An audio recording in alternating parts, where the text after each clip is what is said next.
What's up everyone, how are you all? Today we are back with another amazing Naruto story. What if Naruto was banished and built his own hidden village? If you enjoy then please like, share and do comments. And also check the description box to original creator of this beautiful creation. Naruto Uzumaki stood across from Sasuke Uchiha as they stood at the feet of the statues of Hashirama Senju and Madara Uchiha. Naruto stood at the foot of Hashirama while Sasuke was in Madara's. Naruto was shrouded in a dense red chakra that looked to be made up of red with bubbles, 2 long ears, and a long foxtail. Within the shroud, his hair was longer, spikier and wilder than it usually was, with the whisker marks broader and thicker, and his eyes were a deep blood red with black slits. On the other hand, Sasuke had dark gray skin, with his black hair now longer and dark blue. His sclera had turned a darker shade of gray than his skin, and out of his back, he grew a pair of webbed claw-shaped wings. Both boys glared at one another as they formed their signature technique in their hands. In Naruto's right hand, chakra started to gather and spin around in a ball that started blue but turned into a deep purple shade. Lighting formed in Sasuke's left hand that slowly started to turn back, and the sound of chirping birds turned to that of flapping wings. They took one last look at the other before they jumped at each other with their arms held out. Yoko Rasengan, Habitaku Chidori, they both called out. Sasuke drove his Chidori into Naruto's heart. On the other hand, Naruto aimed his Rasengan at Sasuke's shoulder, dislocating it. Just before the Chidori burst his heart, he sent out his tail and pulled Sasuke's other arm out of its socket. Both boys screamed as they fell to the ground.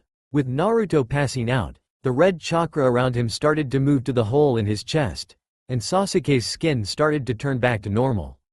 As they hit the floor, they drifted off to unsoundness. But as Naruto's eyes closed, his eyes changed from blue to purple, with concentric circles covering the eyes. Hours went by as the boys lay on the ground, with the only sound being the rushing of the water before their sensei, Kakashi Hatake, turned up. He looked at both of them before summoning a large hound and placing Sasuke on it. "Bull, make sure that if he wakes up, you do not let him out of your sight, and if needs to be, end him," Kakashi said as he lifted Naruto up into his arm and looked into the blonde's chest. And what he saw he did not like. If it were not for the fox, he would be dead, Kakashi thought as he and Bull jumped away and toward Konoha. "I taught Sasuke how to use the Chidori, and I knew it was a bad idea, but," he told himself in thought. So he rushed to Konoha, where he met with medics who were going to Sasuke first. Naruto Uzumaki is a priority as Sasuke Uchiha is currently unconscious, but he was going to join the enemy, Kakashi said as he held up Sasuke's Hide-8. They saw the gash on it, so they started to work on Naruto as they made their way to Konoha. 3 days later, Konoha, Hokage Tower, courtroom. Both sides of the courtroom were arguing and shouting with each other, or, more accurately, the clan heads and the ninja and civilian sides. "The Uchiha should be executed," the Izumo clan head yelled. "He did nothing wrong as it was the demon brat, so have him executed," the head of Konoha's shopping district yelled back. "Oh, please, you don't even know the first thing about seals," and from what Inoichi pulled out of his head, "the Uchiha went voluntarily," Jiraiya said from where he stood. The members of the civilian council scowled at the sage before shooting a look at the Yamanaka's head. "You had no right to do that to someone who did nothing wrong," the head of Konoha's banks yelled out as Sume Inuzuka started yelling back that because of the Uchiha, her son was in the hospital along with the rest of the team. Tsunade and the elders stayed out of the arguing as they observed the verbal tennis. The elder in bandages looked over to his leader. "As you healed both of them, what was the exact damage that both of them had, and how much healing was needed?" he asked her as the council members quieted down.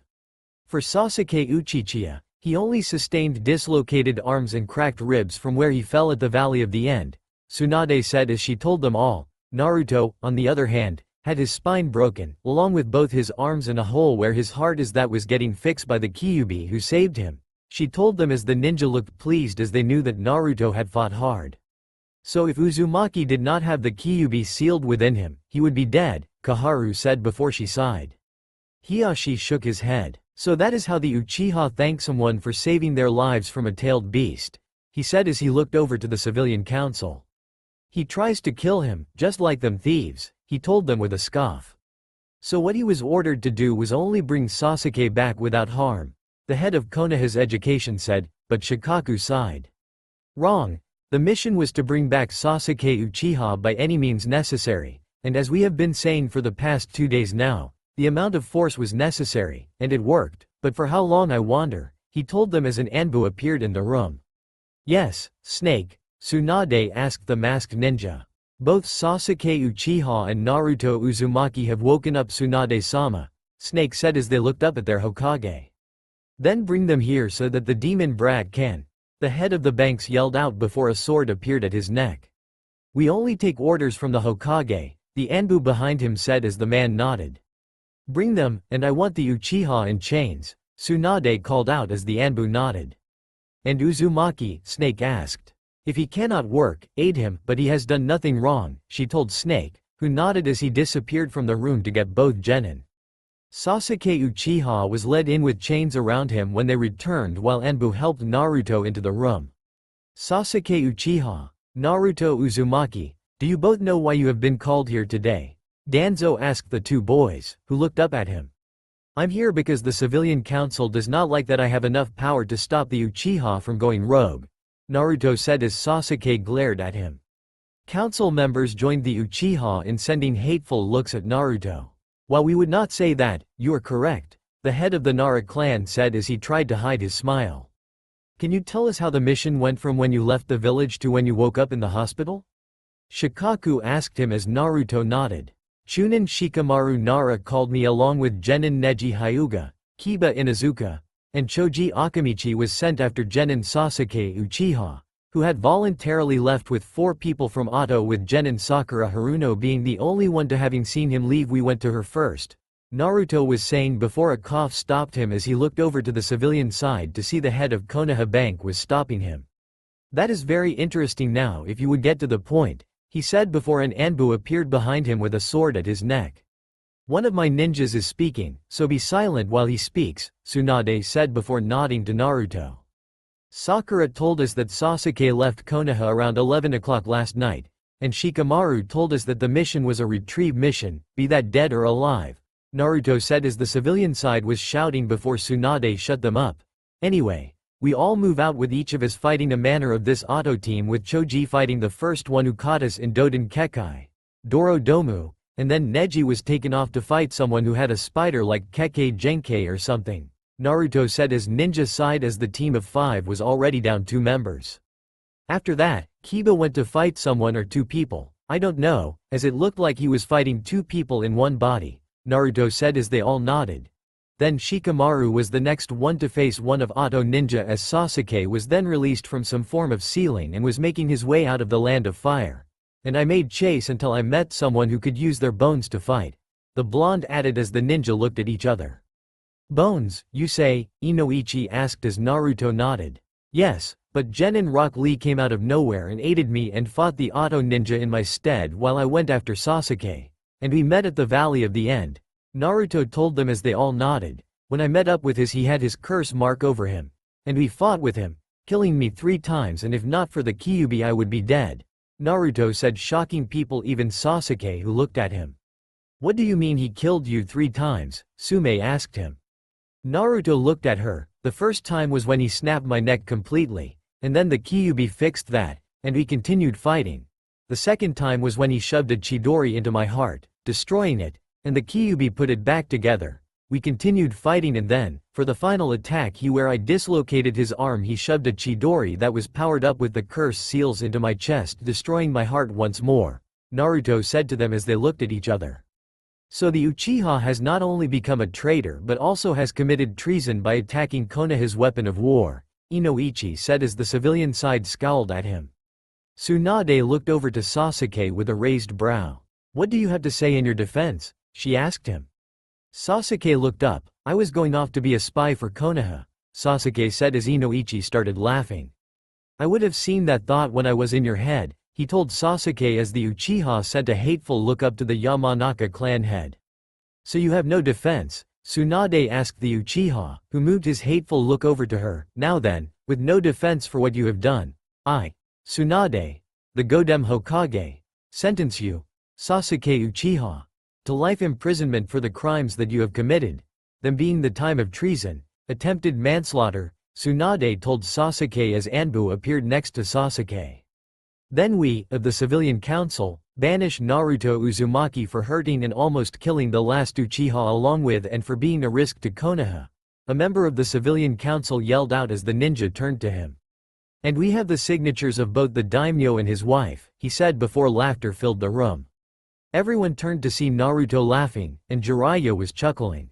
What is it? A female member of the civilian council asked with fear on her face. Oh, it's nothing, Jiraiya said as he straightened up. It's just that I owe the brat 500 ryo for the stunt you just pulled, he told them before turning to Naruto. So I think it's time to tell them that we are not here, the sage said as the council members looked shocked. We're Kage Bunshin, and the originals have not been in Konoha for 24 hours, the clone of Jiraiya said as the ninja council smiled. What? The head of Konoha Bank yelled out. The boss knew what you lot were planning to do the moment that boss was put on that mission. Now that he is not a Konoha ninja anymore, I can show these to you, the clone of Naruto said as he stood up before forming the seal of confrontation and called out, Kai. The council saw that the clone's blue eyes had changed to solid blue, with one eye having a slight silver hint, but both eyes had concentric circles covering them. Rinnegan, the head of the Fuma clan said as he saw the eyes on the clone, is this a trick? He asked the clone of Jiraiya. Nope, the kid has the Rinnegan, the clone told him. The boss awakened it when he fought Uchiha over there, the clone said as he pointed his thumb at Sasuke. And with these being the strongest dojutsu around, I wondered what was going to happen to Konoha, the clone of Naruto said, as the civilian council did not like the words he used. What do you mean? The head of Konoha Education asked. The clone of the blonde looked over. My father, your Yondaime Hokage, made me Konoha's weapon of war, he told them as Tsunade raised a brow at him. So you knew, she said as the civilian council started sweating. Yep, and with your weapon of war now banished from Konoha, I can't help but wonder what is going to happen when other villages catch word of this information, the clone of Jiraiya told them as both clones started laughing once more. And with how this village uses seals that the kid's clan made, seals that we had taken back, he said as the three elders' eyes shot wide. That includes our barrier, Kaharu said with a faint voice. That it does. We took all of that along with all the money that belonged to the Uzumaki clan and Minato Namikaze along with the scroll of seals as that was made with Uzumaki seals, the clone of Naruto said with a wave of his hand. Tsume glared over to the civilian council. What have you done? She growled at them as they looked at him in shock. And the original Jiraiya even took the scrolls that rightfully belonged to Naruto from Tsunade's desk, the clone of Jiraiya said before both clones were dispelled as the ninja side as a whole glared over at the civilian side. I call a vote to disband the civilian council, Tsume said as hands started to shoot up. While they did that, Danzo gained a look in his eye. Everything is coming together now, he thought. Deep within the forest, Naruto and Jiraiya were walking through the forest when they stopped and turned toward Konoha. So it seems that the clones that we left in Konoha just ran out of chakra, the sage said as Naruto nodded. Yep, Naruto said with a sad smile on his face. Jiraiya looked at him before sighing. I know you wanted to be Hokage, but we could just drift for now, Jiraiya said to him as Naruto looked at the man with a raised brow. Naruto asked him. Konoha has spit on the memory of a student that I treated like a son and how they treated my godson, so I handed in my resignation and headband, Jiraiya told him as Naruto nodded before they both continued walking through the woods. So what do you want to do then, kid? Jiraiya asked him as Naruto looked off. But he could only think of one thing. Is it possible to make a village? Naruto asked the sage, who nodded. It is, Jiraiya said as he looked at the blonde beside him. Is that what you want to do? He asked his student, who nodded. Jiraiya smiled. Then the first thing we're going to need to do is make you stronger, Kage level, Jiraiya said as Naruto smiled at him. And we need a location for your village, the sage added as Naruto nodded. Naruto started to think of locations for where he could build his village as they walked with Jiraiya, thinking up ideas on how to get Naruto to Kage level before they found a lot of cut down trees littered around them. So this is where that Naruboy fought that Oto Kunoichi, Jiraiya said as both of them jumped up to the top of the tree to continue, but Naruto stopped. What is it? Jiraiya asked as he saw that Naruto was looking off. Someone is dying over there, Naruto said as he jumped over to where the person was with Jiraiya behind him. And what they found shocked them both. It was the Oto Kunoichi who had a broken back but looked like she would die any moment. She was a fair-skinned girl with a slender build, and she had brown eyes that were accentuated by her eyelashes extending into the corners of her eyes and her long, untamed, dark pink hair that fell past her shoulders with long parted bangs framing either side of her face and one between her eyes. Her attire was a black shirt under a tan tunic with elbow-length sleeves that bore the symbol of the Sound 4 on the hem, black skin-tight shorts along with black arm warmers, traditional black shinobi sandals with calf-length leg warmers covered by bandages, and purple, rope-like belt tied in an inverted bow around her waist and to keep her wild hair out of the way. Naruto remembered her name, Tayuya, from when he went to fight her, but Shikamaru stopped him. "Oh, fuck, it's you," Tayuya said as she looked up at the two of them with her face in a mixture of a sneer and a wince of pain. "Well, what are you waiting for, a fucking invitation?" she asked them as Naruto walked over to her. "Your mission failed," he told her as he looked at her. "So the duck ass was brought back to the tree fuckers?" Tayuya asked him. "Yep, and if you want, I can heal you," he told her. Jiraiya looked at him with a raised brow but said nothing. "Why the fuck would you do that?" "I'm your enemy," she told Naruto, who rolled his eyes. "I was banished from Konoha, and if I'm going to take a guess, your master does not like failure," Naruto said as Jiraiya nodded. That sounded like his former teammate. She narrowed her eyes at him, and then, "What do you want me to do? Join you?" Tayuya asked him as she looked up at Naruto, who shrugged at her. "If you want," he said as he knelt. "You know medical ninjutsu?" Jiraiya asked him as Naruto nodded. "Yes, Shizune taught me the basics when we were on our way back to Konoha," Naruto said as he held his arm out. "And with her help, when we got back, we found that I could transfer my chakra to them in a small wave," Naruto told him as the Kunoichi looked at him, confused. "So what?" Tayuya said as Naruto rolled his eyes. "I'm going to need you to bite my arm, and I can heal you," Naruto said as she looked at him before she bit his arm and was covered in a thin layer of green chakra as their face relaxed from the pain that they were in, as all of the cuts that littered her body healed slowly before sealing up entirely, and her broken back was fixed as well along and she felt But she felt none of it as Naruto numbed the pain that she was in before Naruto stopped and then held out his arm and looked at him confused. Her stamina returned to her before she removed her mouth from Naruto's arm. Both of them started to stand up, and Naruto turned his back on the Oto ninja, who looked at him in shock. "Aren't you going to ask me to join you?" Tayuya asked him as both he and Jiraiya started to walk away from her. Naruto stopped before he turned to her with a smile and closed eyes. "I'm not your master. I'm going to let you pick your path," he told her, and Tayuya felt something watch over her. It was like a blanket of warmth. She did not want to lose that warmth. "I'll join you," she told Naruto, who looked at her before nodding and turning to Jiraiya. "So where are we going, Ero Sennin?" Naruto asked him. Jiraiya rolled his eyes at his student but pulled out a map. "The first thing we're going to do is teach the both of you some kenjutsu," Jiraiya said as both Tayuya and Naruto looked at him. "What? Why the fuck would we start with that?" Tayuya asked him. Jiraiya turned to her. "Naruto is thinking about starting a village, and I think that our new village needs to specialize in something," he told them. "That sounds good," Naruto said with a nod as the three started to walk. "So girly, what do you know?" Jiraiya asked her as they walked across the destroyed trees.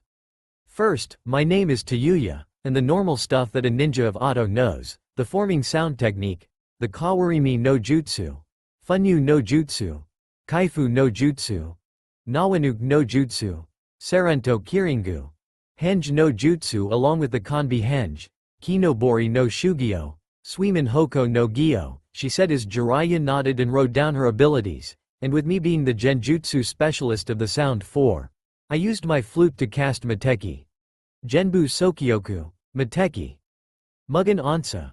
My curse seal that is under the 4 Sound 4 curse seals with mine being the Kita no Juin. I have both Busashoku Haki and Kenbunshoku Haki, Kekai Hojin. I can summon Doki, and with them, I can use both Mateki. Genbu Sokyoku and Shukyoku Daikusetsu. Makio no Ran. And recently the other members of the Sound 4 and I learned how to use Mateki. Sanju Sokyoku, Shishienjin and Shikakumujin," she finished telling the sage. And Jiraiya shook his head. "What is it, you fuck-wit?" she asked him. What rank were you? He asked as she looked at him, confused. I was a Jonin, she told him, and he winced. What is it, Aro Sennin? Naruto asked him. It seems my former teammate does not want his ninja stronger than a Chunin, Jiraiya said, and Tayuya did not like what she heard. He did always have that problem, even when he had his team in Konoha, he told them as they walked across the destroyed trees. What do you mean? Tayuya asked him. Orochimaru has this problem, believing that a teacher should always be stronger than a student and the weak should only be used as pawns on a chessboard. Jiraiya told her as she did not like what she heard before he shook his head. Anyway, I'm going to build the both of you up until you're both cage level, Jiraiya told them as they nodded at him. So what's the first thing we're going to learn? Tayuya asked him. The sage said nothing but picked up a leaf off the ground and held it up. I'm going to start with elemental training and to start a fire, so I want you to use your chakra to make the leaf burst into flames, but not destroy the leaf, he informed them as the leaf caught fire. However, they could still see the leaf within the flames. The trick is knowing how much chakra to use, he said as Naruto and Tayuya looked at each other before picking up a leaf. They tried to do as the sage did, and the leaves did catch fire. But the leaves burned to ash. Keep trying that until we reach the next town, Jiraiya told them as they nodded. The two picked up more leaves and started walking again. After they left the forest, they found bone spikes. They looked around. What the? Naruto asked as he looked around. Now, this is new, Jiraiya said before Tayuya saw something that caught her eye. Hey, I know that guy, she said as she pointed up, and they saw the upper body of someone sticking out of a significant bone spike. Yep, that Kimimaro, she said as they started to make their way, and Naruto saw that this guy was going to die at any second. Kimimaro had pale skin, vivid green eyes, angular facial features, with 2 scarlet dots on his forehead, which all the members of his clan possessed, and shoulder-length white hair, which he wore divided down the middle of his head, distinguished by an atypical, zigzag, hair parting, with 2 separate partings on either side of his face. But Naruto did not like what he saw. Kimimaro looked like he was using his chakra to keep himself alive. But his time was running out. So he did the same for this guy as he did for Tayuya. Excuse me, Naruto said as he called out to Kimimaro, and the eyes slowly opened to look at him. The blonde boy, he said slowly as he looked at Naruto, did Orochimaru-sama get Sasuke? Kimimaro asked the blonde. No, but if you want, I can heal you, Naruto said as he held out his arm. I have no purpose to live, he told Naruto as his eyes drooped. And Naruto did not want him to die. Then let me give you one, Naruto told him as the man looked up at him. What? He asked Naruto, who held out his arm. Let me give you a reason to live, Naruto told him as he walked closer to him. Now, open your mouth, he told him as the man did as described, and Naruto put his arm in Kimimaro's mouth and bit down. Like the girl's hair before him, Kimimaro was covered in a green veil of chakra. Kimimaro looked at Naruto as he felt strength, stamina, and worth returned to him. The blonde told him he would protect the man, and his illness, which had been with him since birth, was getting beaten back slowly, thanks to Naruto's chakra. Kimimaro pulled himself out of the bone spike to show he was dressed in clothes similar to Tayuya's.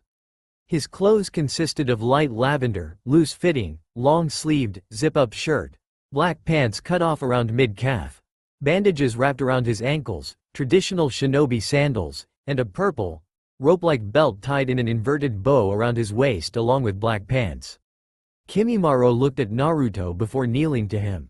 I shall follow you until my final breath, he told Naruto, and the blonde nodded. A few hours later, the small group of 4 made camp in the forest not that far from the Valley of the End, with Naruto saying that he would go and hunt something. You're going to let him hunt alone? Tayuya asked Jiraiya, who looked up at her. He's a skilled hunter, and I saw it when Tsunade, Shizune, Naruto, and I were returning to Konoha to make Tsunade Hokage, Jiraiya said as Kimimaro looked confused. So Naruto-sama will be able to get his food, he asked as Jiraiya nodded. After a few hours with Jiraiya talking with both former Auto ninjas, the sound of crunching earth, the 3 turned to see a dire wolf with a deer over its back and 2 rabbits attached to ropes hanging from its mouth. The large wolf placed the rabbits on the ground and let the deer slip off its back. Everyone started looking for a weapon as they saw the wolf's body shift. It started with moving from standing on 4 legs to 2, and the tail was pulled into its body. The 3 looked amazed. The front legs turned into arms, the paws into hands, and the wolf's head turned into a human head. It was Naruto, and they saw the fur being pulled into him, showing his clothes. "Naruto-sama," Kimimaro asked him as the blonde scratched the back of his head. "Sorry about that," he told them as Tayuya shot up. "What the fuck was that just then?" she asked him as she pointed at him. "It's to do with my mother and some abilities that she passed on to me," Naruto said as Jiraiya narrowed his eyes. "What do you mean?" he asked the blonde, who sighed. "I'll show you, but I need something first if that's alright," Naruto asked as the sage nodded. "Can you make a rainbow for me to use?" he asked the sage. The 3 looked confused, but Jiraiya did as he asked. He filled a glass cup with water before pulling out a flashlight and using it to make a rainbow shine on a tree. Naruto walked over to it and pulled out a golden coin.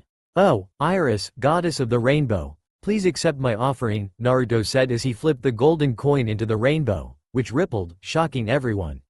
"May, I see the camp of Artemis, Artemis, goddess of the hunt," Naruto said into it as the rainbow changed to the visage of a woman that Jiraiya knew well. She was a fair-skinned, slender woman of feminine build with silver-violet eyes and long crimson hair tied back into a ponytail. She wore a white shirt with an open silver jacket, black form-fitting pants that reached her calf, and black boots. But she was not looking at them. She was sitting at a campsite with girls walking around wearing the same clothes. "Kushina," Jiraiya said as the woman turned to face them. "Naruto, Jiraiya, what are you?" she asked them before seeing that her son did not have a headband on. "What happened?" she asked him. "I was banished from Konoha for bringing back their Uchiha," Naruto said as Kushina narrowed her silver-violet eyes. "Kushina, how are you alive?" Jiraiya asked her as Kushina looked at him gently. "Jiraiya, it's Artemis," Artemis said before the words that her son had told her worked their way into her head. "I'm sorry Konoha did what?" she asked with a growl that did not sound human as the girls behind her stopped what they were doing. "I was banished from Konoha for bringing back Sasuke Uchiha, who was trying to turn traitor and technically killed me 3 times, Naruto said with a straight face as Artemis's face twisted into anger. "They will not be safe under the moon," she growled. Her eyes flashed, and she breathed to calm herself down before looking at her son. "So what do you plan on doing?" she asked him. "I was going to make a village," Naruto said as the connection started to get fuzzy, so he pulled out another golden coin. But Artemis held up her hand, was enveloped by a silver light, and teleported to where her son was. "Make a village, you say," she said as Naruto nodded. "I see, then why not make it on our clan's homeland?" she told her son, who looked confused. "The land of whirlpools," Naruto said as Artemis nodded. Kimimaro and Tayuya walked over, and Jiraiya looked shell-shocked. "And you two are?" Artemis asked them. "I am Kimimaro Kagaya, the last of the Kagaya clan," Kimimaro said as he bowed her to the goddess. "Tayuya, no last name," she said as she bowed to the goddess.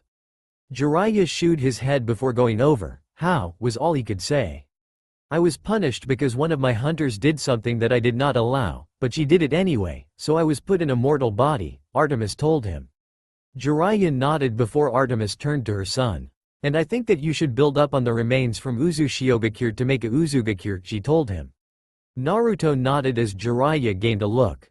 He brought his hand up to his chin before pulling out a scroll, opening it, looking into it, and then sealing something. Artemis looked over before seeing what the sage had in his hands. "Is that the scroll of seals?" she asked him. Jiraiya nodded. "Yes, I took it with us, as most of these jutsu belong to the Uzumaki clan, and so it belongs to Naruto," he told her as he looked through the scroll before seeing it coming in it. "And I was right, sensei, you smart bastard," he said before laying the scroll down as everyone looked at him. "What is it, Arrow Sennin?" Naruto said as Artemis snorted at the nickname. Jiraiya opened his mouth, but Kimimaro turned to Naruto. "Why do you call him that, Naruto-sama?" he asked. "Do you know the books Icha Icha?" Naruto said as Tayuya nodded with a twitch above her eye. Still, Kimimaro shook his head. "Well, I have not read those books, but when I was in Konoha, I saw him peeping on women in the bathhouse," Naruto told them as they looked over to the sage. "You never change, do you?" Artemis said with a smile. "What does that have to do with Icha Icha?" Tayuya asked him as both Naruto and Artemis pointed at him. What did he make that perverted crap? She asked as both mother and son nodded while Jiraiya's eye twitched. I see, she said as she looked at Jiraiya with narrowed eyes. Anyway, Jiraiya said as he brushed Tayuya's look away before pointing to the scroll. Within Konoha, they have a wood release user within the Anbu, and when he told me that, I went and told Tsunade, and when she came back, she told me that it was dealt with and I did not think that she meant by this, he said as he pointed into the scroll at one of the jutsu that was written down. Mokuton. Shichuka no Jutsu, Kamimaro read before looking at the sage. But none of us have wood release, he said to the sage. You would generally be correct in that statement, but you forget that Naruto has the strongest dojutsu known to man, the Rinnegan, and if when I trained with the other person who had the Rinnegan and the two of us think that it's a Kekkei Mora not a Kekkei Genkei.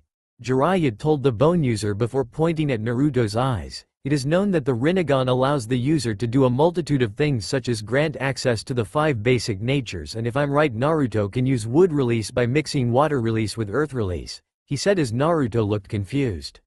How do I make wood release then, he asked him. If I remember it right, then it's a 4:6 ratio of water release with earth release, Jiraiya told Naruto, who raised a brow. We've only just started with fire release training, Naruto told the sage, who nodded. I know, but let's see if we can make a start with it first, he told the blonde. Right, Naruto said as he closed his eyes, and Artemis looked up into the sky as the crescent moon became full. He felt the world around him before he felt the ground at his feet as 2 elemental chakras mixed within him, and as they mixed, a picture formed in his mind. And the picture was of a wooden snake hissing at him. Naruto started to form the snake seal as the grass around Naruto's feet began to grow at his feet. You can stop now, Jiraiya told him as Naruto opened his eyes. We can practice this later, but it's a good start, he told his student before the goddess looked at Jiraiya. Do you have the scrolls that Minato and I left for Naruto? She asked him. Jiraiya nodded and handed her 2 scrolls, giving them to her son. One scroll was white with red flame-like markings around the border of the scroll, while the other was black with red spirals dotted around. These scrolls hold everything that your father and I knew and things that we were going to make. This one holds all your father's things, Artemis said as she held up the white scroll before holding up the black one. This one holds all of my things, including everything from your grandparents, she told him as Naruto looked at them. Wait, you mean an Asachi, the creation of Hikaru Uzumaki the Shiroku? Naruto asked his mother, who nodded. So he took both scrolls into his hands before opening the black scroll.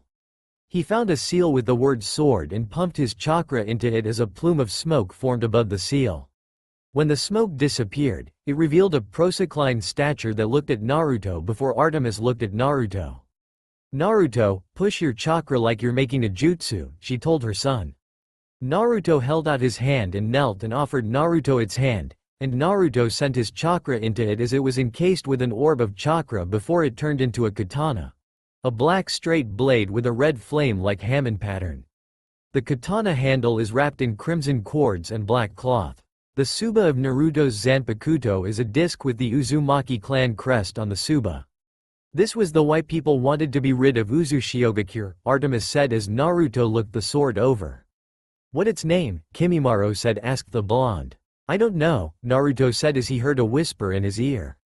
And I don't think I will for a while, Naruto said as he looked at the sword. Alright, Tayuya said, confused before the 5 talked about what would happen before Artemis returned to her hunters, and Naruto started to prepare the deer and rabbits he brought to the camp. His sword was by his stuff as he used a kunai to start skinning the deer. Tayuya looked through a scroll Jiraiya had given her while Kimimaro gathered wood. So what's going to happen next? Tayuya asked the sage, who looked over at her.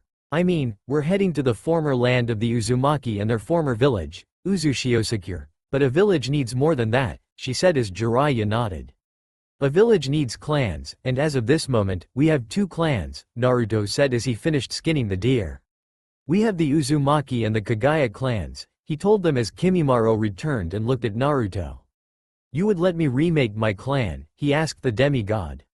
Yes, and if I'm right, many clans from Kiri have left because of the purges, Naruto said as Jiraiya gained a look.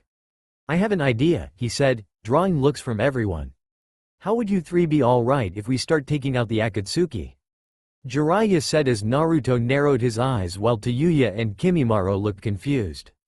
Who are the Akatsuki? Tayuya asked him. Jiraiya looked at her as he pulled out another scroll and unrolled it. The others looked at it, and Naruto gained a twitch above his left eye. I have 2 spies within the Akatsuki, and they have told me that they are gathering the Biju and sealing them within a statue, he told them, but then Naruto felt something dark. It was the Kyuubi. What did the Toad Man just say? Naruto heard it say. The Kyuubi wants you to repeat that, Naruto said as he shook his head, and the sage did so with a raised brow as both Tayuya and Kimimaro looked at Naruto.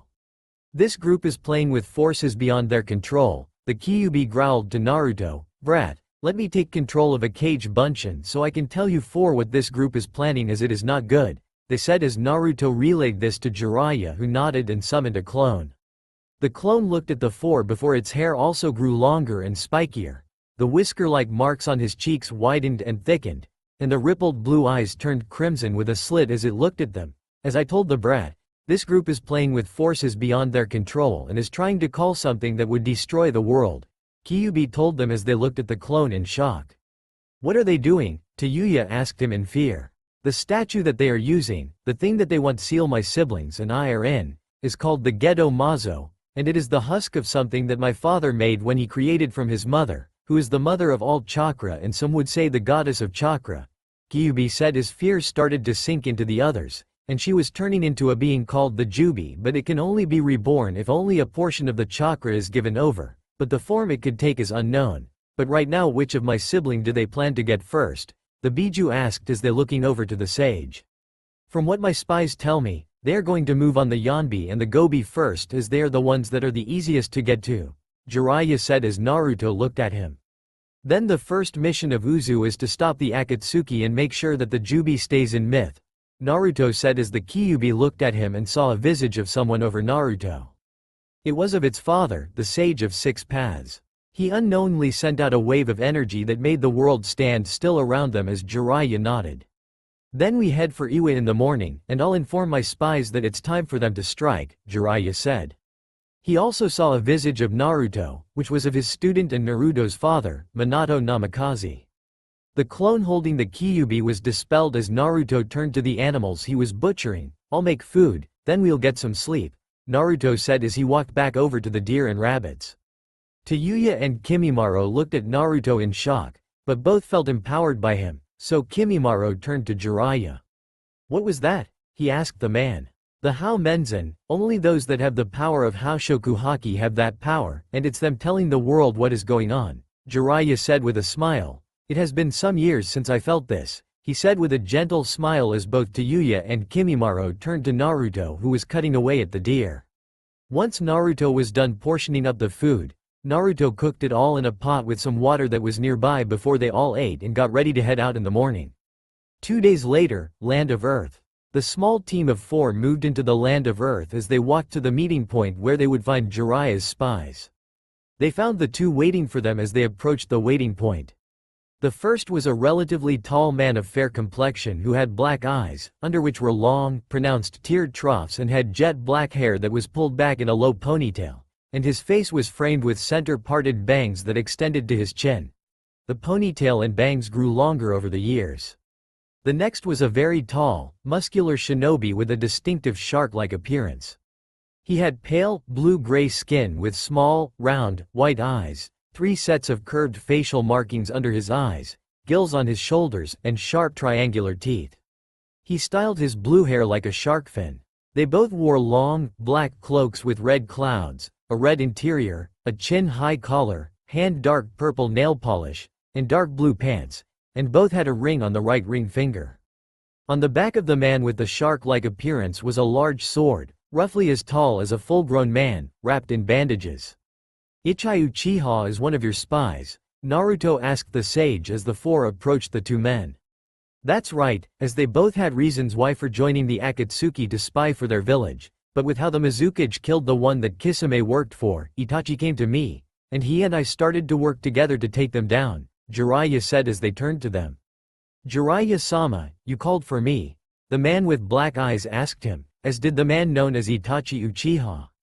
Yes, Itachi, but it's not good, Jiraiya said as both men looked over at him, and their eyes shot wide with the information he gave them about what the Kyuubi had given them. I see this as most troubling, Itachi said as Kisame nodded.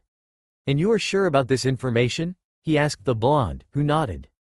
The Yonbi is not that form here. He could talk with him. Go from there, Kisame said as he pointed his thumb behind him. The four who joined them nodded, and the six moved out. But they failed to see something pop out of the ground. It looked like a carrier plant with a body that was half white and half black. It looked at the six in the distance before sinking back into the earth. Border of land of fire and land of rice fields. Sasuke Uchiha, who had escaped Konoha and had fled once more, was walking across the border once more as a man waited for him. He had a snake-like appearance, so he had ashen skin, golden eyes with slit pupils, purple markings around his eyes, fang-like teeth with pronounced cheekbones, and straight waist-length black hair with some locks covering and framing his face or to his shoulders. He wears it in a ponytail, allowing 2 locks to frame the sides of his face. He wore plain gray garbs with a black polo and pants underneath, a thick purple rope belt tied in a large knot behind his back, blue tomo-shaped earrings, and shinobi sandals with bandages around his calves. Sorry for being late, Orochimaru, the man said as he walked up to Sasuke. Hello, Sasuke. I'm sure that you're sorry for the hold-up, Orochimaru said as he walked over to the Uchiha, who smiled and held out a scroll. Oh, what is this? He asked the boy.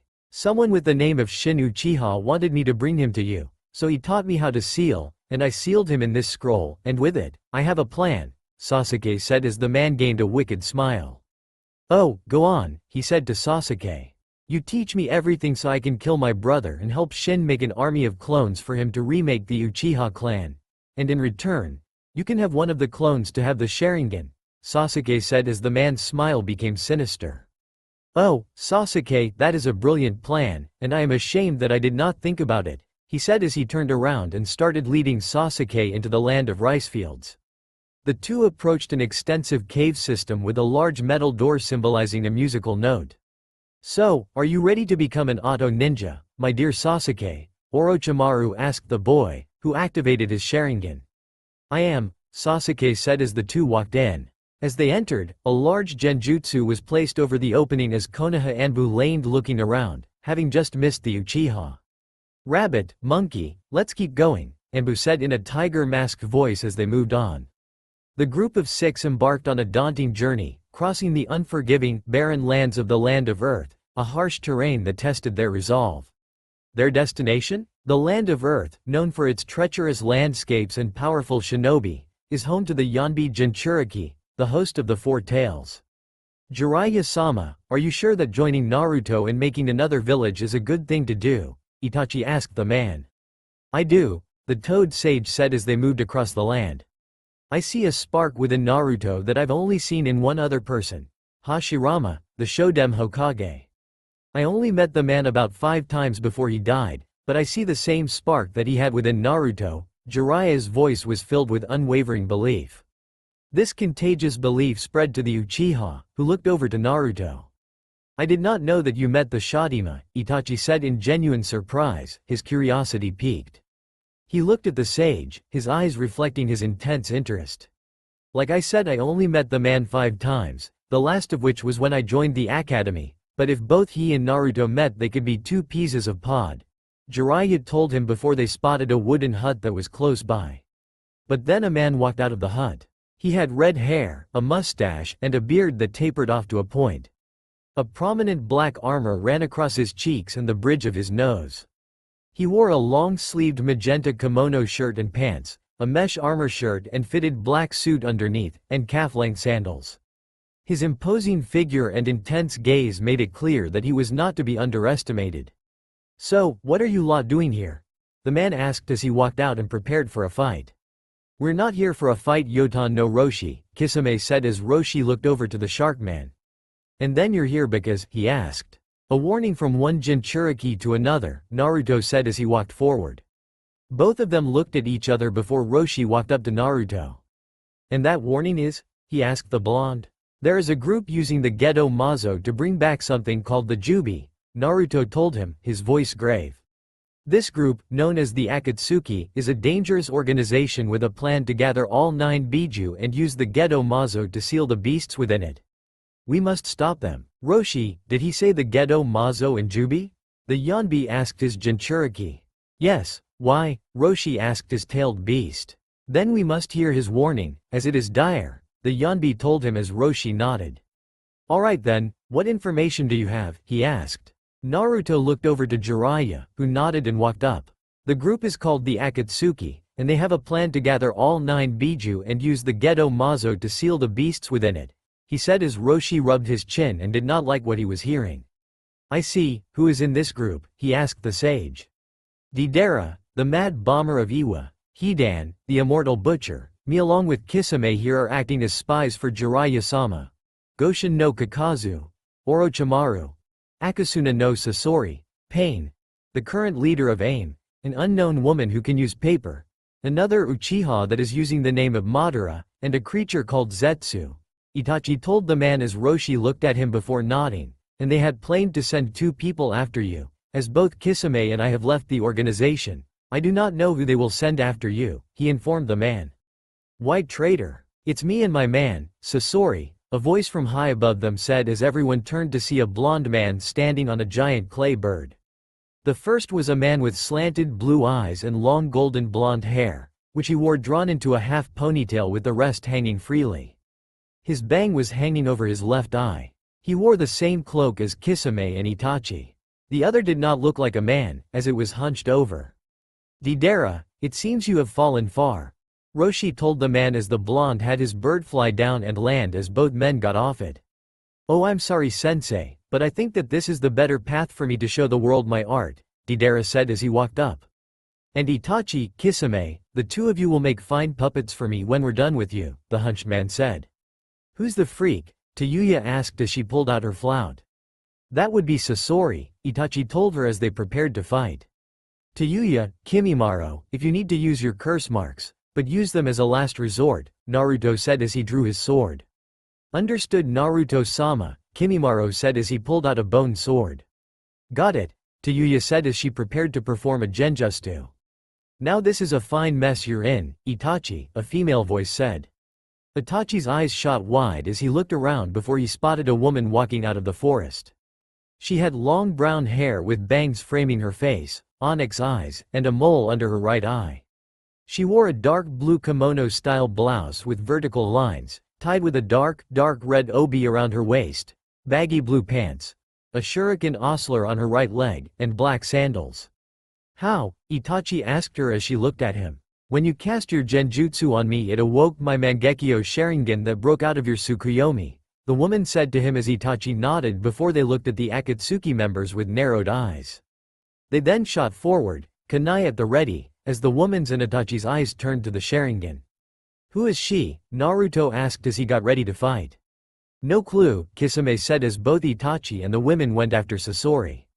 And then, with their kunai, they cut off the head of the man. Or they think they did, as someone jumped out from within the body. So you show yourself, Sasori, Itachi said as he turned to a red-haired teen who turned to him. Bansho Tenin, Naruto called out as he pulled Deidara off his feet and pulled him toward the blonde. What the? Deidara called out as he was pulled towards Naruto. Kisame appeared in front of him with his sword ready before swinging it like a bat, hitting Deidara away from him as blue spikes formed out of the sword and dug into the former Iwa ninja. Naruto was about to join Kisame on the attack, but Jiraiya touched the boy's shoulder. I would not do that, just not yet, anyway, he said as Naruto looked at him along with Tayuya and Kimimaro. Why not? He asked the man. They are both of the level of Kakashi. Don't go until you think that you can land a hit, Jiraiya said as Naruto turned his eyes back to the battlefield and saw that Sasori had called out another puppet that looked like a person while Deidara was pulling something out of his pocket. You want to be a cage, so this is what it means, he said. Naruto nodded as he saw the blonde Akatsuki member pull out clay balls.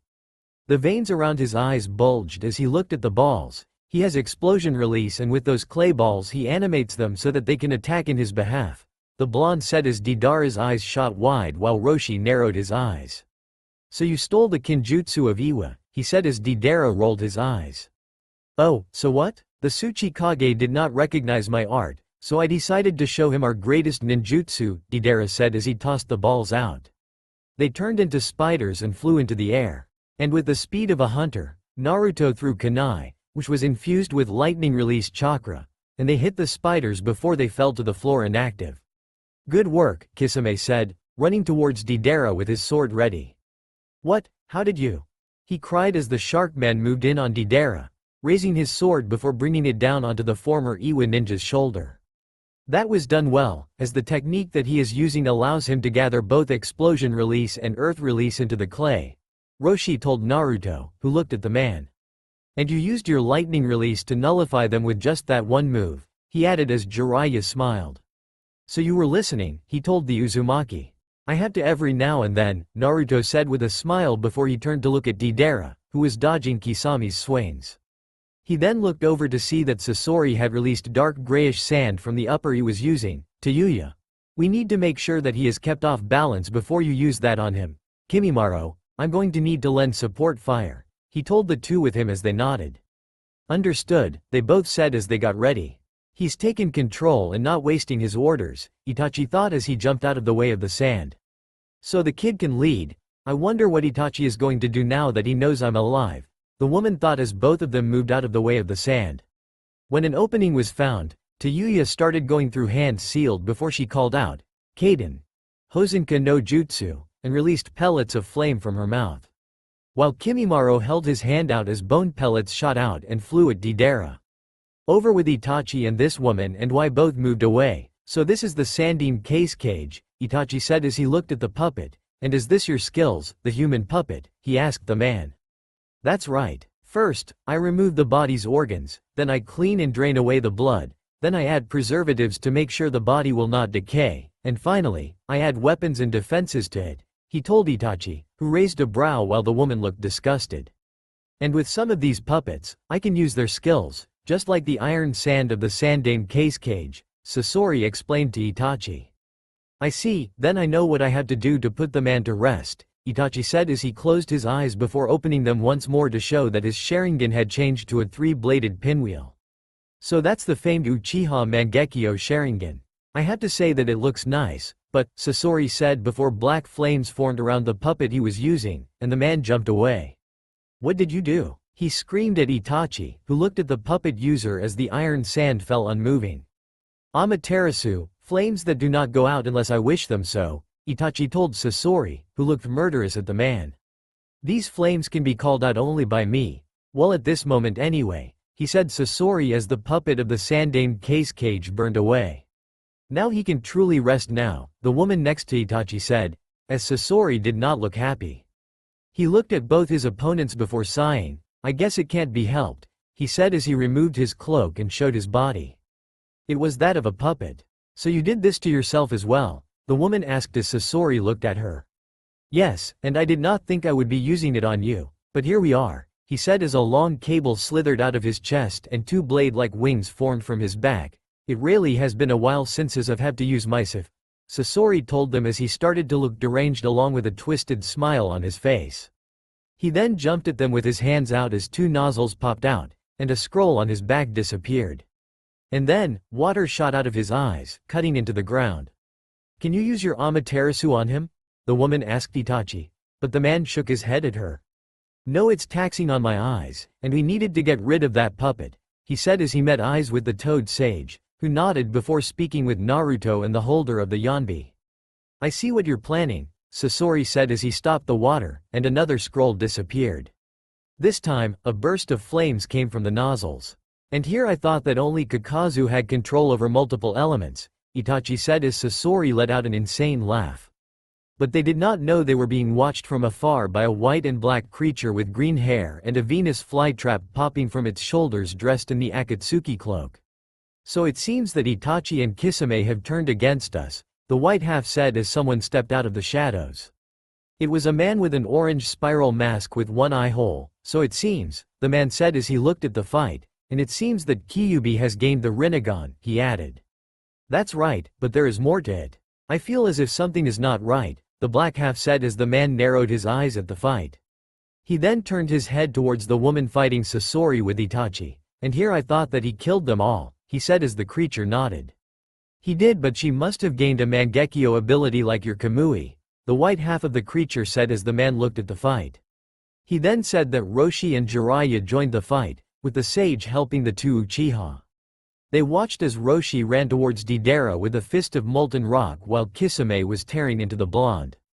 At the same time, Sasori was losing parts of his body to his three opponents. It would seem that we are about to lose two members, the man said before disappearing into a wormhole as the creature sank into the floor. Tayuya started to play her flute as Deidara froze in place. "Hey, how did you catch me in a genjutsu?" he asked the haired girl. She said nothing as she played another note on the flute. Deidara turned around and started to run at Sasori. "Why are you attacking me?" his partner asked him as both Itachi and the Uchiha woman joined back up with the others. "That is an impressive genjutsu," Itachi said to Tayuya, who nodded and continued playing her flute. The first genjutsu she performed was paralyzing flute genjutsu before she moved on to another one, the female Uchiha said as Itachi nodded at her. "Yes, and it is like she's controlling him," Itachi said with a nod. "She's using her Mateki, Genbu Sokyoku, to control him like she does with her Doki, but with her flute sending out small point pluses of chakra so that he cannot flush this out of his system," Naruto said as lines formed over Tayuya as she looked at Deidara. "And with using her curse seal, she can make herself stronger and her chakra more potent in subduing him," he said as both Uchiha looked amazed before looking over to the redhead. Naruto narrowed his eyes before looking over to Roshi. "Do you know how much he has on his head?" Naruto asked as he pointed to Deidara. But it was Kisame who answered him. "He is the lowest one in the Akatsuki at 279,009,000 ryo, he said as Naruto nodded before doing some math in his head. "Right, if we take his bounty, that would mean we would have enough to build a wall around the village," Naruto said as Kisame looked at him. "I have both the Uzumaki funds, my own, and the funds from my father, and with his bounty, we can build a wall around the village," the blonde told him. "Wait, you're making a village?" Roshi asked the blonde. "Were you going to ask me to join?" he asked Naruto, who nodded. "Yes and no, if you would have said yes, we would have helped you pack up, but if you said no, we would have left with our warning about the Akatsuki," Naruto told him as the older Jinchuriki looked at the younger before smiling. "I say go for it, as it can help your mind by fixing and building something new," the Yanbi told his Jinchuriki. "You're right," Roshi told the ape within him before he looked at Naruto and saw someone he did not think he would see again. "The Yondaime Hokage, so you had a son, and I believe that it was with that girl, and that makes him an Uzumaki," he thought before he gained a smile. "I like you, kid, and you're honest," he said to Naruto as he returned to the two Akatsuki members fighting. "I'll join you, as it would be an excellent way to find a place for myself," Roshi told the young blonde. Naruto nodded at him and then watched as Roshi held out his chakra and started forming in front of it, and a ball formed. "So you're going to join the kid, are you?" the Yanbi asked his host. "Yes, as it will both keep me safe from Iwa and these jackasses and I get to live a life without hate and fix all the wrongs that I committed during the war to the kid's clan," Roshi told his beast. "Kid," he told Naruto, who turned to him again. "Watch closely, as you'll be able to use this one day," Roshi informed Naruto as a ball of chakra turned dark purple with the red chakra added. When the orb of chakra was at the point where he liked it, he turned to Tayuya. "You can stop your genjutsu," he told her as she stopped playing the flute. "Bijudama," Roshi called out as the ball shot forward, and both members of the Akatsuki turned just in time as the ball reached them. "Oh shit!" Sasori yelled out as the two jumped out of the way of the ball before it exploded. Naruto looked at Sasori before he got an idea and dropped a kunai as everyone looked at him. As the blonde felt, something was within his eyes. The next moment, Sasori was where the kunai was, and Naruto plunged his sword into something within the puppet's chest. And then what filled the air was the sound of something stabbing through flesh and muscle. "How did you know?" Sasori asked as he looked at Naruto, and Itachi walked over to the downed Deidara. A hunter always knows a weak point of their prey. They find him, and when their animal is distracted, they go for the kill, Naruto told him, as Sasori smiled at Naruto. "I see, then I have some information for you all," Sasori said as everyone looked down at him. "Orochimaru now has Sasuke Uchiha, and he has gained both of your DNA. He thinks that with it, he can clone the two of you and the other team members to rebuild, as that is what my spy had told me. he told them as his eyes started to droop and get heavy. Naruto looked at the former auto ninja and saw that Kimimaro looked depressed, while Tayuya did not look like she cared. Is there anything else? Naruto asked the puppet man. Yes, can you do one thing for me? He asked the blonde, who looked down at him. I wish for this body to go to someone who had the true master of the Red Sands puppets and for me to live on with them, Sasori told Naruto, who nodded. That is doable, he said as Sasori passed on. Everyone then turned to Deidara, who was being dragged over to them. Hey, watch it you bastard, he said as he struggled. I used a seal to stop him molding chakra, Itachi said as the woman knelt to look Deidara in the eye. Who the hell are you? He asked her. Izumi Uchiha, fiancé of Itachi Uchiha, she told him as Naruto looked at the man who nodded. She is, he told them as they looked surprised before they looked back down at Deidara. What are going to do with me? The Akatsuki member asked the group. Turn you over to Iwa, Naruto said with a smile. Itachi and Kimimaro are going to go with me and Jiraiya-sensei so that we can get the bounty on his head and, if needs be, save the other Jinchuriki here. I see, what about the rest of us? Tayuya asked her new boss. Simple, help Roshi pack his things, and keep an eye out, he told them as they nodded. Got ya, and I have to ask, are we going to be head stride to Suna, after this or are we going to make our way to the land of water or lightning next? Kisame asked the blonde. Suna, as we can talk with the person in charge, drop off Sasori's body and the iron sand, get his bounty and warn them about what is going on with the Akatsuki, Naruto told Kisame, then after that, we'll head to the land of whirlpools and we'll make a base of operations before you make more plans, he added. Sounds like a plan, he said as Roshi nodded. And so the four headed towards Iwa and headed off with their prisoner. 3 hours later, Iwa. So this is what Iwa looks like, Itachi said as he looked at the village before them, which looked like a mountain range. The then four walked up to the gate of Iwa before 2 guards came out and walked up to them. What are Konoha ninja doing here? One of them asked the 4 of them. Me and Naruto Uzumaki are former Konoha ninja as of 3 days ago, Jiraiya said as the man looked at him with a narrowed look before he looked over to Itachi and Kimimaro.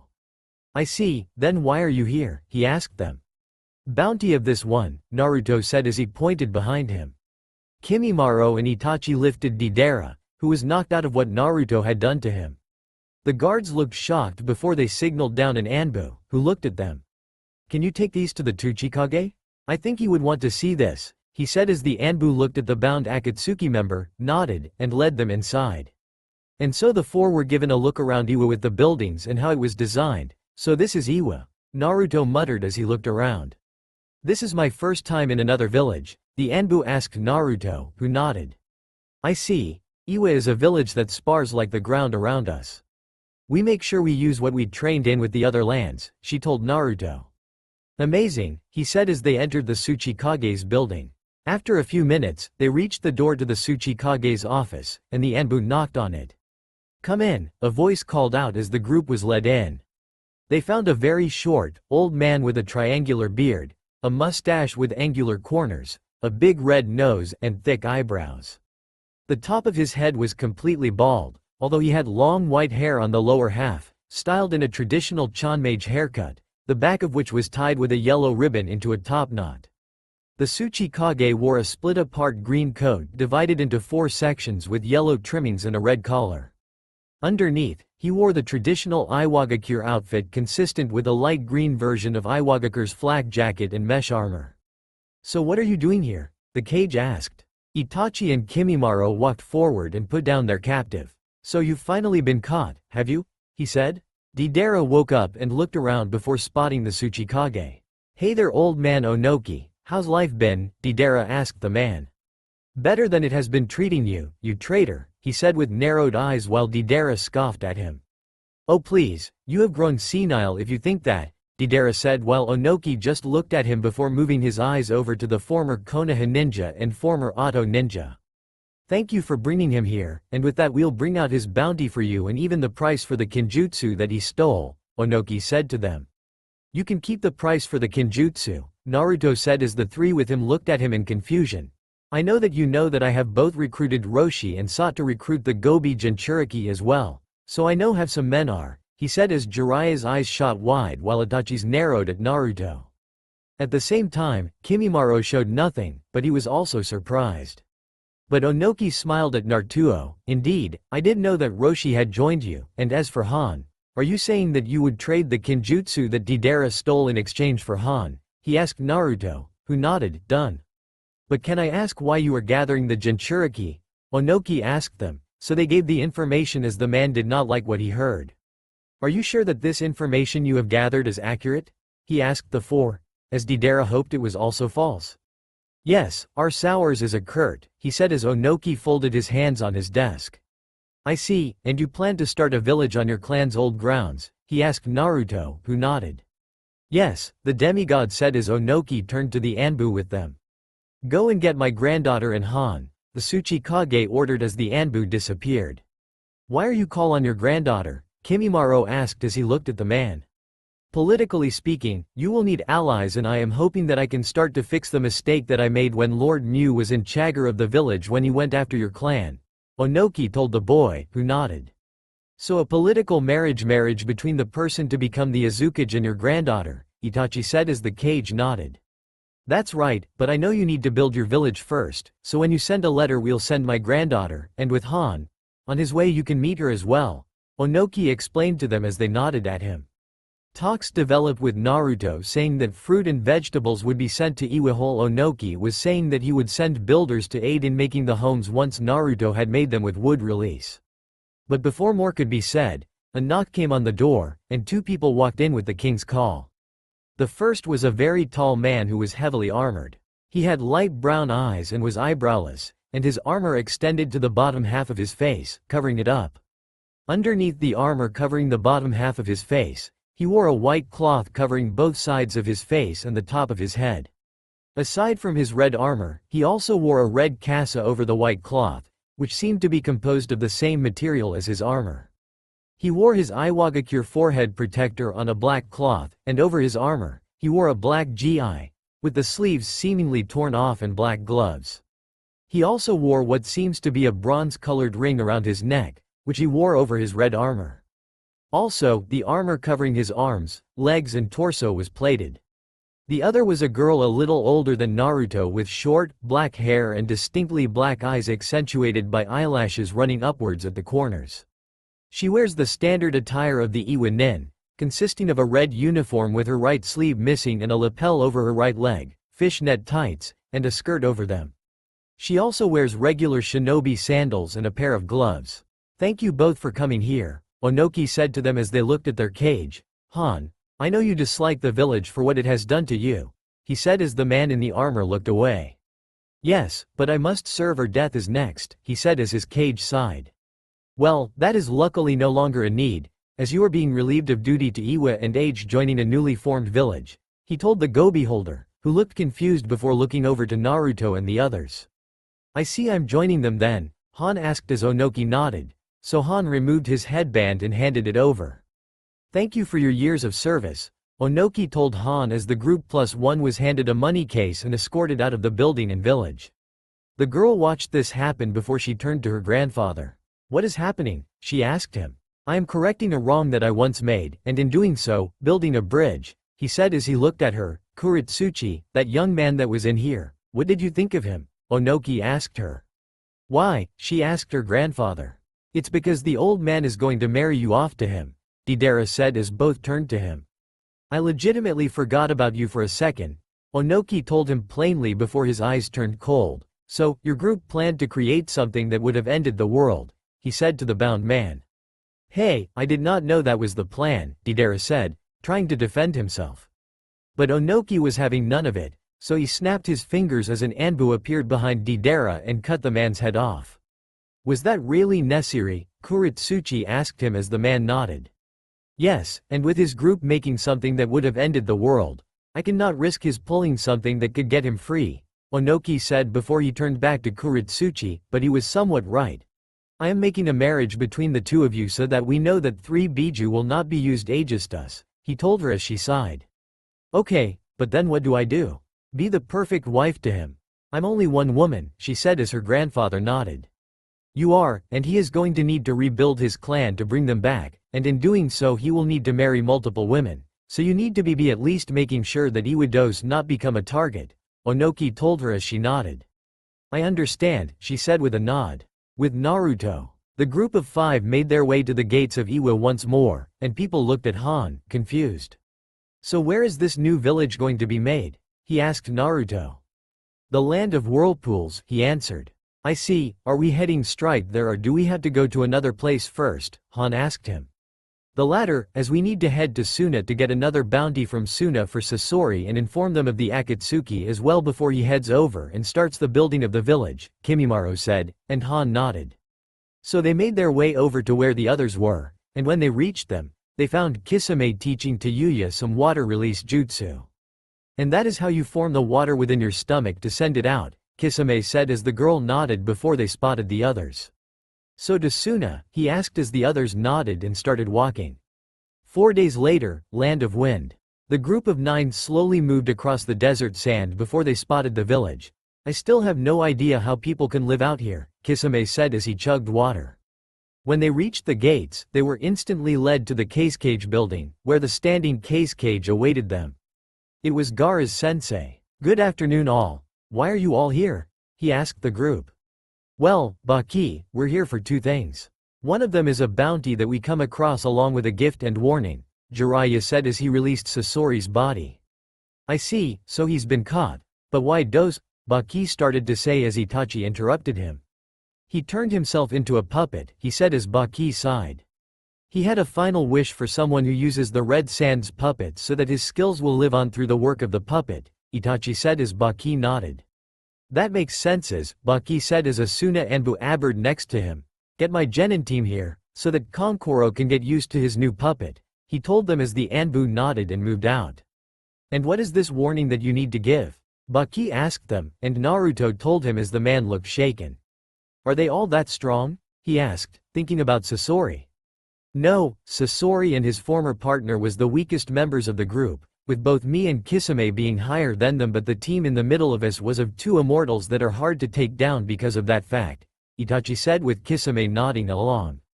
I see, then what is it that you plan to do? Baki asked them. Make a village and Iwa to gifting their Jinchuriki, and we were going to do the same here, and with me no longer within Konoha. The strongest village no longer has their weapon, and Iwa. Naruto was saying as Baki nodded along. I see, and I have been thinking about what was going to be the plan with the Biju when Gaara passed on, so what is your plan? He asked Naruto. Everyone looked at Naruto as the other 2 Jinchuriki looked at him.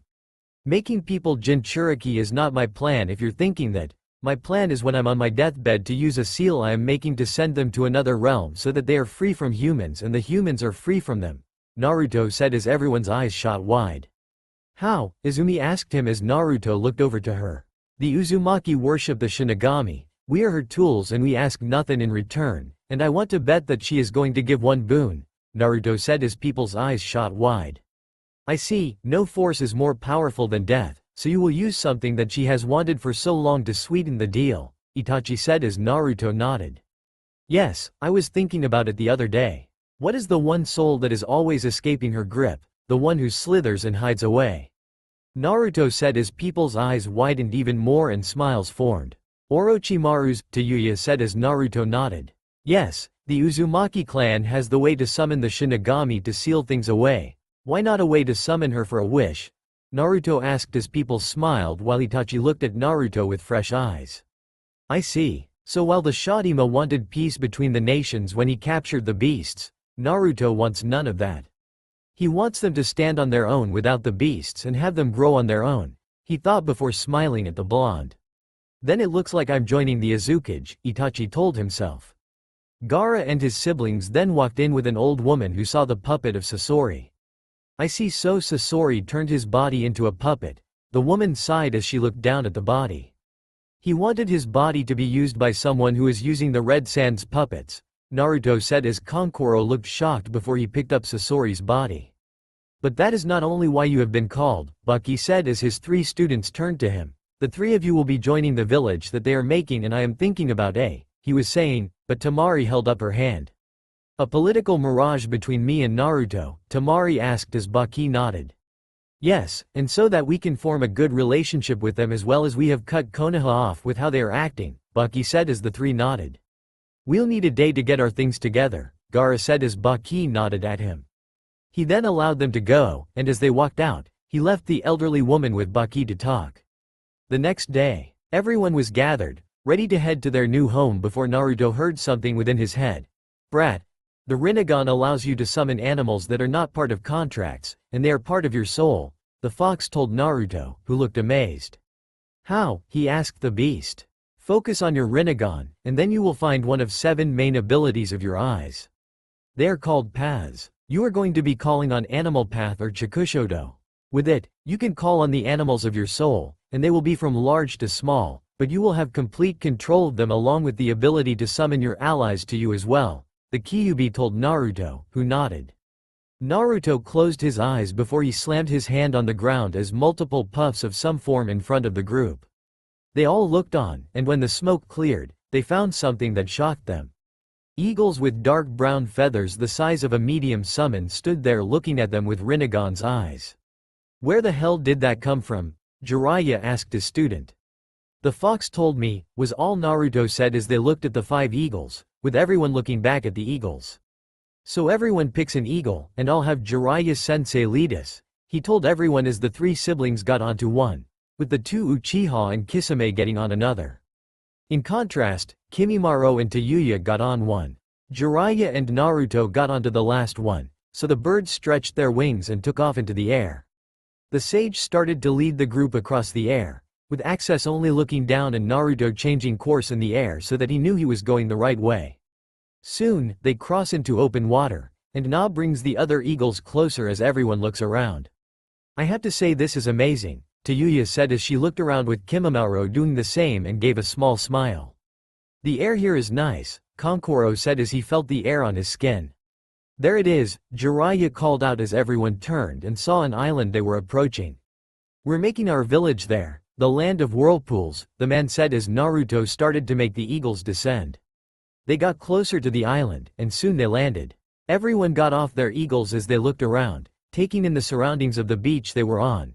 It seems like a good places to grow fruit, Kisame said as they started to make their way towards where the old Uzumaki homeland once stood. They found the broken village from the Third and Second Great Wars when they reached it. No one knew what to say as they took in everything around them. The first thing we need to do is find a place to put our heads down for the night before we get to work, Naruto said as everyone nodded at him. They walked across the broken villages as both former Iwa ninjas closed their eyes and gave parries to the lost lives as they passed home after home. But they soon reached a part that could be used, so Naruto stood ready. Jiraiya called out the scroll they had taken from Konoha and showed Naruto the jutsu the blonde needed. And so the boy went through the 5 seals before wooden roots formed out of the ground. The wood weaved together, and everyone looked in amazement as the house formed before them. It was shaped like a U, with 2 stories with a bell-shaped hipped roof. Think of a fusion between a classic Greek and classic Japanese house.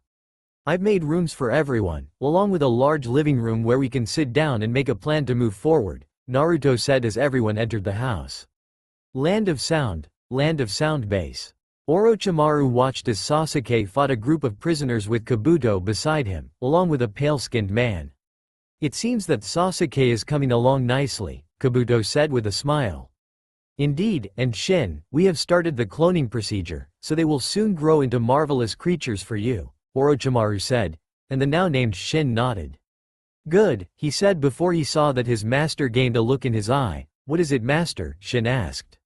I had gotten word that my old fool of a teammate is making a village with his student, Sasuke's old teammate, so, why don't we do the same, and grow Otto into a real village, Orochimaru said as Kabuto looked intrigued by the notion. And are we going to make the village here in the Land of Sound? He asked, and Orochimaru nodded. Yes, and so we have the funds we need, but first, poor Sasuke needs to be trained, he said as Kabuto nodded.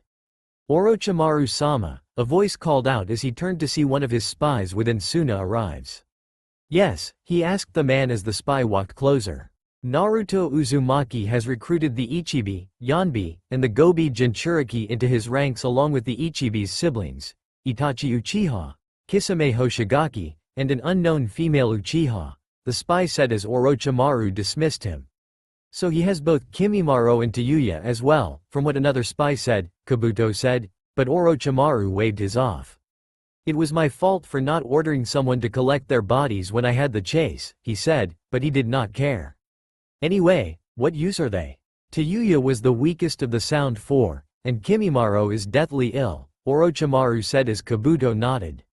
Master, back to the thing that you mentioned, I do not think that making a village is a good thing, Shin said as the snake Sannin looked at him. And why is that, Shin? Orochimaru asked as Kabuto looked over. Otogakure does not have the findings that it needs for a village at this moment, and our forces are prisoners with curse marks, not a reasonable fighting force, and the main ones that we will send off to battle are Kabuto, Sasuke, myself, that Gurren and her team, and yourself, Shin explained to his master who nodded. You are right, Orochimaru said before he smiled. That is why we will use the method I am using to give you children, he said as Shin's eyes shot wide. So you plan to clone people and use them to fill the ranks? Shin asked, and Orochimaru nodded. Yes, but you are right that currently, we do not have a good place to work as a village, so we will go out and do some bounty hunting, and while we do, we gather forces to use and make Oto more powerful than any other nation there is, Orochimaru said as Shin and Kabuto nodded. Understood, they said as they returned to watching Sasuke fight. Kabuto, get in touch with Amachi and tell him that I would like to speak with him here at our main base, Orochimaru said as Kabuto walked off. Shin, I have your first mission for you. You are going to break someone out of the prison within the Land of Fire, Orochimaru said as Shin looked at his master, confused. Who? He asked. Mizuki, as he played his part perfectly, so why not reward him, Orochimaru said as Shin nodded and prepared to move out. The next day, Land of Whirlpools, ruins of Uzushiogakure. Everyone stood around a large wooden table as they looked at a rough map of the old village. Right, so here is what we're going to do. Fist, we're going to need to know how big are we making this village, Naruto said as he looked around. I say we will need something that will hold compounds for the clans, ordinary buildings for the civilians, other places of work, along with other buildings that ninja need to use along with the main building that Naruto is going to use as our leader, Itachi said as Naruto nodded at him. I say around 1,571 kilometers diameter, as most villages are around that, with the smallest being Iwa at 1,540 kilometers. Roshi told everyone as they nodded at him. And the main building should be in the middle of the village so that, while easy for people to infiltrate, our ninja can also get to it best, Kisame added as he looked at the map.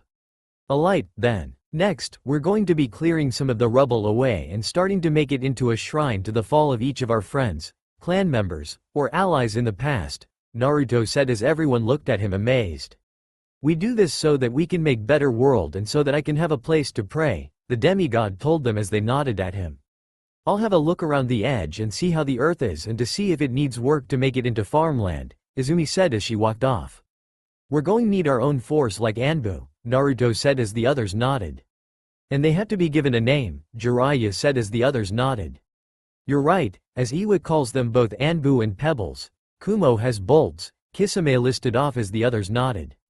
Onmitsukido, Naruto said as the others turned to him. That is what we'll call our Anbu, he said, and the others looked at each other in amazement before they nodded. I see. Then I was thinking that they could have 6 parts that attribute to it, Itachi said as the others turned to him. The first will be called the Punishment Force, and they will be the ones that are sent out of the village to deal with S-rank missions. Then the Expedition Unit. They will be the spies that we send out. Next would be the Confinement Unit. Those that keep an eye within our prisons. Next is the Torture and Interrogation Unit. And as the name says, it will get information out of enemy ninja. After that is the Secret Remote Unit. The ones that will send messages around the village. And finally the Cage Guard Unit, as the name speaks for itself, Itachi said as everyone looked at him in wonder before he looked at them. What? He asked them. It had been 10 days since Naruto's banishment, and the village was on edge. The air was thick with tension, crackling with the uncertainty of what would come. The fallout was severe. The allies Naruto had brought to the village had decided to sever their ties, cutting the bonds that had once held them together. Suna was the first to sever ties, a significant blow to the village. Their decision was a clear sign of the impact of Naruto's banishment. They felt deeply betrayed, questioning why they should aid a village that banished the one who had saved them from their Jinchuriki's rampage. Hoshigakure was the next one to stop cutting ties with Konoha. As for the hero that returned them, their meteor was kicked out, so why aid a village like that? The Land of Snow was next. The daimyo said that the boy who saved her was gone, so she would drop her support of Konoha. The king of the Land of the Moon stopped sending aid, and they believed that Konoha had lost the right to it. Then, it was a massive hit when the Land of Waves said they would no longer be aiding Konoha as they would want to work with a village that helps heroes, not villains. The crops from the Land of Vegetables had been stopped as the daimyo wanted nothing to do with Konoha anymore, for the ninja had helped them. The families from the Land of Tea cut their funding as they had no reason to send it. And then another massive hit came in the form of the Land of Fire daimyo. He was livid about what they had done, and when he found out what the former civilian council had done, he told Tsunade that they would be publicly executed, and she had an objection to it. They were executed 2 days ago, but people were having a feeling that something else was going to go wrong. While in her office, Tsunade did not care, as she filled out paperwork while waiting for the right moment. Shizune popped her head in. "Tsunade-sama, Sakura Haruno is here for her training," she said as Godem nodded, and the pink-haired girl walked in. But when Tsunade saw her face, she could not help but ask, "What's the matter?" Sakura looked at her teacher before she moved to the couch. Before all this happened, everything was going great, but now that Sasuke left, everything seemed to be falling apart, she said, but Tsunade shook her head. "It is not him who is responsible for this," Tsunade said as Sakura looked up. "This is happening because of the old council banishing Naruto, and you know that, but you are blind to it," she said as Sakura looked back down. When Sakura said nothing, Tsunade looked at the pink-haired girl. "Do you know why I took you on as my apprentice?" she asked Sakura, who shook her head. "It was because Naruto had spoken on your behalf and said that you would make an excellent medical ninja, and with some tests, I agreed," Tsunade told her as Sakura looked shocked before sighing. She then looked out the window towards the gates. "This is all because of them banishing Naruto, isn't it?" Sakura asked as Tsunade looked in the direction that she looked and nodded. "Yes, Ichiraku Ramen is planning to leave. They are in contact with Jiraiya, and from what I found out, they plan to leave to be brought over to where Naruto is," the Hokage said as Sakura nodded. "And it is not only them. I have caught word that Konohamaru Sarutobi, Udon Eyes, and Moegi Kazamatsuri plan to leave as well, as a few that sought refuge in Konoha because of Naruto," she told her. Sakura thought back to a few who would always send her glares when they passed her in the street. She could not help but blame them, as she had asked Naruto to go after Sasuke. And they have all the reason to. The elders have tried to gain power and use it to sway the influence when Minato died, and now that is why they are getting executed today by the Anbu. Tsunade continued as she looked out at the village. But all she saw was darkness. "Let's start our lesson," Tsunade said as she left the office with Sakura following her. As she walked, she reviewed everything her former team had done and started to realize something. Naruto was always the one to save the day, while Sasuke would be the one to make the trouble get worse. "Why did I never see that before?" Sakura asked herself as she walked. "Because you did not want to see it and only wanted to see Sasuke. Even when we joined Team 7, you wanted to be with Sasuke and do everything with him," her inner self told her. Sakura's mind returned to the time after Naruto beat Gaara, and she stumbled along his training and found him. He stood in front of a lake with 2 toads on his shoulders, one red and the other yellow. The red toad sent out a fountain of oil before the yellow toad released a cyclone from its mouth. Then Naruto used Kaden Gokakyu no Jutsu before the 3 jutsu mixed into a massive cyclone of flames before the 3 stopped. And that is when Sakura remembered seeing something she didn't think she had ever seen. A genuine smile on his face. But then she tried to remember if she had ever seen that smile on Sasuke's face. But no memory had come to her mind. All it was that she saw darkness, all the power Sasuke craved, and his desire to get it. And if she was being honest with herself, she knew Sasuke would give in to the curse seal. And then her mind drifted back to Naruto, with his blue eyes, which made her think of the beautiful sea they had traveled across so many times. How his smile was so infectious that it was what he smiled. It would always make her smile. And when Naruto used his Biju, even if he tried to hide it from her, he would never hurt her. He always ensured that if anything was being sent her way, it was to tell her to run. As she thought of this, she felt a warmth within her chest, and she knew that Sasuke was not causing this. No, it was Naruto. And after what seemed like an eternity within her mind, she looked up with a determined look in her eye. I will find Naruto and join him, and then together we will take down that fool of a Uchiha, she declared to herself, her determination shining in her eyes. She felt her inner nodding, but she failed to see Tsunade looking at her out of the corner of her eye. It seems that she's growing up, Tsunade thought as she opened the door to her training room. Who knows, when I leave and join him with Shizune, I could take her with us. I mean, a toad is nothing without his slug, but I don't think he's going to be a toad for long, and so Sakura, you're in for hell, she added with a smile as she walked over to a scroll with a fish on it and indicated for Sakura to follow her. Land of Whirlpools, Ruins of Uzushiogakure. Everyone within Naruto's group collaborated, their unity palpable, to build a shrine as Roshi and Gaara carried large rock tablets from the old homes with columns. Naruto had turned into a horse and was pulling a cart of rocks for them as the others who were not in the know were amazed by his abilities. Han aided Naruto by pushing the cart from behind, while Jiraiya used tools from the toads to stick the rocks together. Kankuro and Kimimaro carefully etched names into stone, while Temari and Izumi ensured the names were right. Itachi and Kisame were then using water release to wash away the dust. Off to the side of the working was Tayuya, who was cooking with some of the food Naruto had handed them to all eat. Everyone had made good headway. Alright, everyone, it's time for a break, Tayuya called out as she made food. Han made sure to undo the cart connecting Naruto to the cart as the demigod changed back to human before they all walked over. We're making good progress with the shrine, but we're going to need some help, Itachi said as he served himself a bowl of stew, and the others nodded. If I remember right, the land of waves is not that far from us, Kankuro said as he had a spoonful. We could ask them, and with us having the bounty of both Deidara and Sasori, we can use that money to help fix up the village before he starts building the walls, he added as the others nodded.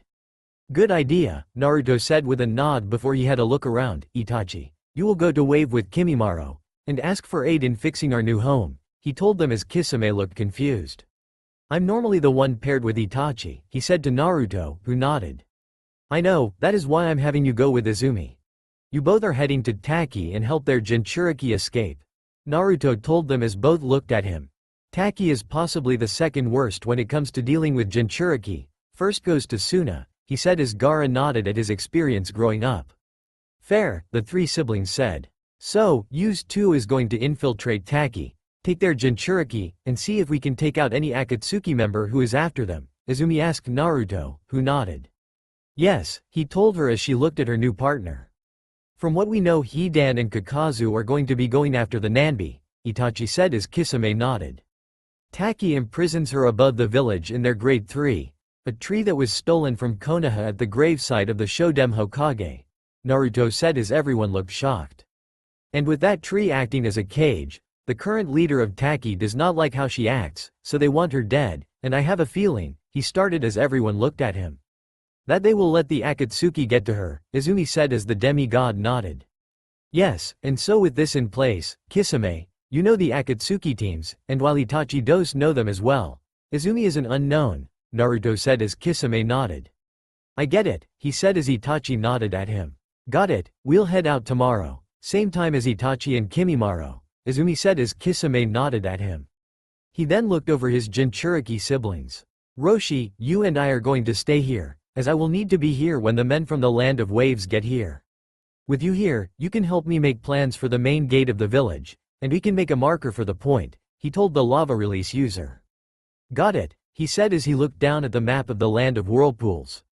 Han, you, Gaara, and Temari are going on a mission to the Land of Beanjam.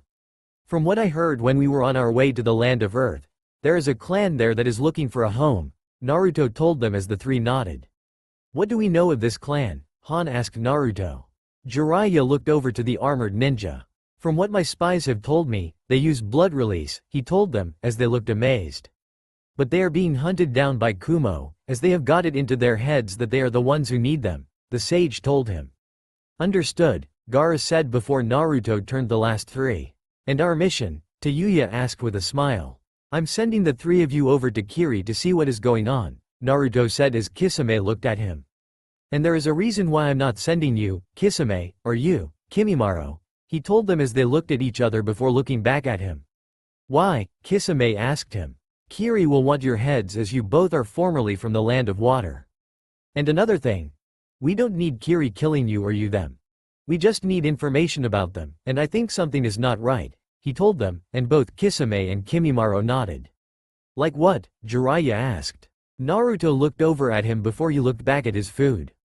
I've been using Iris message to watch the Mizukage, and he seems to be unhinged, to put it mildly, and he seems to be under the influence of something, he told them before his eyes turned dark. And he's not a true Jinchuriki like most of us, Naruto explained as they looked shocked. What do you mean? Itachi asked him. With the fox's help, I found out that Yagura is not the real Jinchuriki of the Sanbi, but more of a pseudo-Jinchuriki, he said before he looked at the three that he's sending to Kiri. Make sure that you find out what is going on, but you must make sure that each one of you is not spotted or captured, as I think I speak for everyone when I say I do not want the residents of the land of water to hate us for blowing it up, Naruto said with a smile as the three nodded. And so, with his orders given, everyone ate before they all got back to work. The next day, Itachi, Kimimaro, and a clone stood on a dock that the clone had created with wood. Release, good luck, and I wish you well, he said to them. Thank you, they said as Itachi walked over to the edge of the dock, biting his finger before going through 5 seals and slamming his hand down. Kachiyose no jutsu, he called out as a large puff of smoke formed and 2 wings formed. Once the smoke was blown away, it showed a large crow waiting for them. Itachi, why have you called me here? The crow asked Itachi as Kimimaro walked over. Can you take the 2 of us over to the land of waves? He asked his summon, who nodded at him. The 2 climbed onto the back of the crow. Once the both of them were settled on the back of the crow, it stretched its wings before taking off into the air. Itachi guided the crow before looking back at Kimimaro. Are you alright? He asked the teen. Yes, Kimimaro said as he looked out over the sea. I've never really been sent on missions, he said as Itachi raised a brow. Why is that? He asked. Orochimaru did not want me to die out in the field where he could not use my Kekkei Genkai, Kimimaro said as Itachi listened. But now, with Naruto-sama, and him healing me with the use of his chains, along with the healing power that the fox gives him is working to fight and beat my illness, he told the Uchiha, who nodded as Naruto was doing the same for him. And I can't help but feel, Kimimaro said before Itachi cut him off. You have to prove to him that you are worthy of being a Uzu ninja, Itachi said as he felt the same way. They looked at each other before giving each other a small smile. Then they started to descend, and they looked out and saw that it was a small village. People looked at the massive crow, which was lowering in height before it landed in the village center, and both the Uzu ninjas got off the back. What brings you here? A man asked as he approached them. Kimimaro looked over to him and held up a scroll. We have a message from our leader, Naruto Uzumaki, and we have a request for Tazuna, the bridge builder, he said as he held out the scroll. People whispered to each other before a boy walked forward. I'll take you to him, he said as he indicated for them to follow him. And so they did, as they moved up a hill to a forest behind a house. Kimimaro and Itachi followed him into the house as the boy walked in. Grandpa, some people are here saying that they have a message from Naruto, the boy called into the house as the man who had been called out of an office came over to the door. So you both have a message for me, the man said as Kimimaro handed over the scroll. Tazuna read over the scroll before he smiled and nodded. Alright then, Inari, gather the workers and tell them to get to the boats, Tazuna told his grandson, who nodded and ran out the door. You two come in, and then we'll talk about what we'll be building and what we'll need so that you can gather the funds, he told the two. We have around no million ryo, Itachi said as Tazuna's eyes shot wide before his smile grew. I see, but don't worry, for the price will be cut for the good your leader has done for this land, he told them as he looked at the plans within the scroll. So the village will have a 1,571 kilometers diameter, the second largest village, with Konoha being that of 1,580 kilometers diameter, Tazuna said as he stroked his beard. He looked over the scroll before he saw a seal. What's within the seal? He asked them as Itachi looked at it before he released what was inside. It showed blueprints, floor plans, and pictures of Uzu. Are these? Tazuna asked, looking at the pictures. The current state of Uzu, yes, Kimimaro nodded. Tazuna looked down at the pictures, then over the other paperwork with the pictures and shuffled through them. Then he looked up at them. "What colors shall we go with?" he asked them as he reviewed some clay and roof tile samples. "For the main village, red, black and gold," Itachi said as he looked over the samples. "We would like for the pattern of the whirlpool like it was before Iwa, Kumo, and Kiri had attacked and left it in its current state," Kimimaro said as he pointed to the pictures as Tazuna nodded at him. "And Naruto same will be using his wood release to make the wood for you to use in the building, and he will use another jutsu to make lodging for you and the workers so that while you are there, you can use the homes he is building and making at the moment," he added. In contrast, Tazuna nodded as he pulled out paper and started to write things down. The three talked for hours about things they would build and where they would be put. After a few more hours, Inari returned. "Everyone is ready, and the boats are fully stocked, and that clan that was looking for a home has said they are joining us and then possibly the new village," he told his grandfather. Tazuna looked at his grandson. "Are all the tools on board, along with the equipment?" he asked as the boy nodded. "Yep, and everyone is getting ready to go to the boats," Inari said as Tazuna nodded at him. "All right, we move out in 2 hours, I want everyone ready to move," Tazuna told his grandson as the boy left again to give the message. Itachi and Kimimaro smiled at each other before Itachi gained a look. "What is this clan?" he asked Tazuna. Tazuna looked at him. "They are called the Kijin clan. They were wondering until they ended up in town a few months ago," Tazuna said as he got up, and the two followed him. They looked around and saw people start to leave their homes and head to the docks. The men and women had tool belts. They saw people carrying bags of cement in their clothes and other materials towards the docks, and the two nodded. Once everyone was done and the boats were loaded, they left. At the same time, Land of Hot Water. Kisame and Izumi walked across the roads as they made their way to a small town. "We'll stay in the Land of Hot Water for the following 3 towns before we head into the Land of Fire and then into the Land of Lakes," Kisame said as Izumi nodded at him. "It's a good idea, and that way, we can cut out any movement into the Land of Sound," she said as they walked across the town. "And then we'll see if we can find any bounty on our way," Izumi added as Kisame nodded. "That sounds like a plan," the Shark Man said before they both turned to see someone not that far away. They were talking with a woman, but one thing they had in common was wearing snake-patterned clothing in shades of purple. "Auto Ninja," Kisame said to his current partner. Kisame and Izumi flowed them quietly into the forest close to the town. They found a small snake statue that blended into the forest, and if they had not followed the Auto Ninja, they would not have seen it. They watched as they formed a seal, touching the snake, which moved out of the way before descending the uncovered stairs. Izumi and Kisame shared a glance before slowly making their way to the statue. Izumi used the same seal before the snake moved aside again, and they moved down the stairs. As the two reached the bottom of the stairs, they found a hallway filled with doors. "Is this a living quarters?" Izumi said as she looked around. Kisame shook his head at her. "It's more than that. Orochimaru would not just build a base to have living quarters for his men," he said as the two walked around. They passed door after door before Izumi stopped by one of the doors. It was different from the other doors as this one was a double door with a metal SY sign above it. It read A1. "I feel something in here," she said as she opened it. And what she found was shocking. People were floating in a cyan liquid, and they were all in class tanks. "What the hell?" Kisame asked as the two walked around the room until they found a table with notes. "With the experiment station on a member of the Hazuka, I have found a way to create a clan that can turn their body to fire and another to lighting. These 2 clans will be a boon for Otogakure," he said as he scowled at the paperwork before he looked back at the people. "They were experiments," Izumi said as she looked around. "And if I know Orochimaru, they were taken against their will," Kisame said as she looked around before they heard whispering, and the two hid. "Dr. Akahata, the test subjects for the D5 lab are ready," a woman said as they saw a man with short dark brown hair dressed in the standard Auto Ninja uniform, including a long lab coat. "Good, the feline DNA has been gathered, so we shall start the process of injection and merging," Dr. Akahata said as both Kisame and Izumi looked at each other before they flowed quietly and slowly. In every lab they passed, they looked within and saw the same thing with Lab A1, with people within glass tanks. There were people with scales, almost like snakes, and some with wings that made them look like angles with different bird-like wings. And it only got worse from there. "Let's get out of here," Kisame said, and Izumi nodded as the two made their way out silently. Once they were out and made their way to a lake. "Why are we here?" Izumi asked as Kisame summoned a shark and pulled out a scroll.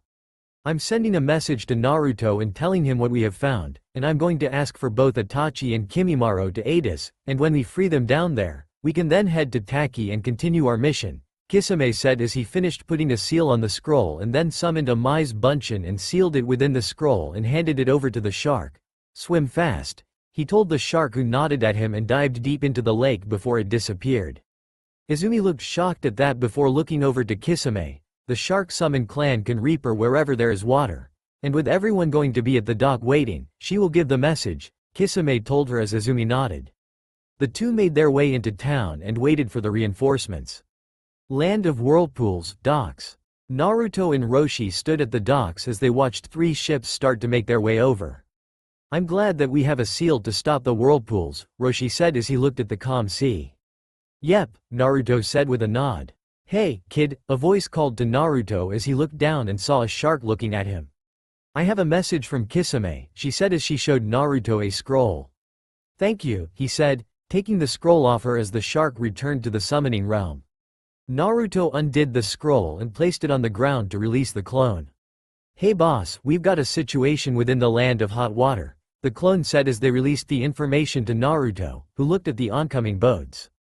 I see when we get the builders ready, and I'll send over Itachi, Kimimaro, and Roshi to back you up, Naruto told the clone, who nodded.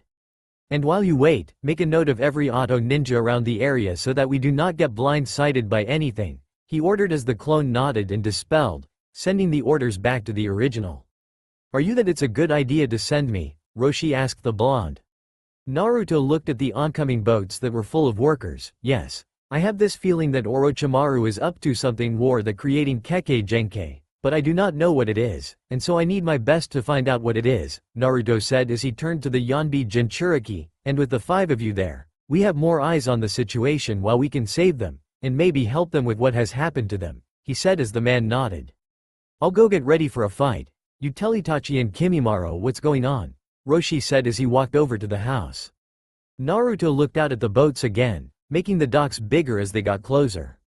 Itachi walked off first, get some builders along with a new clan for Uzu, he said as he pointed to a group of people with horns on their heads as they descended from the boat.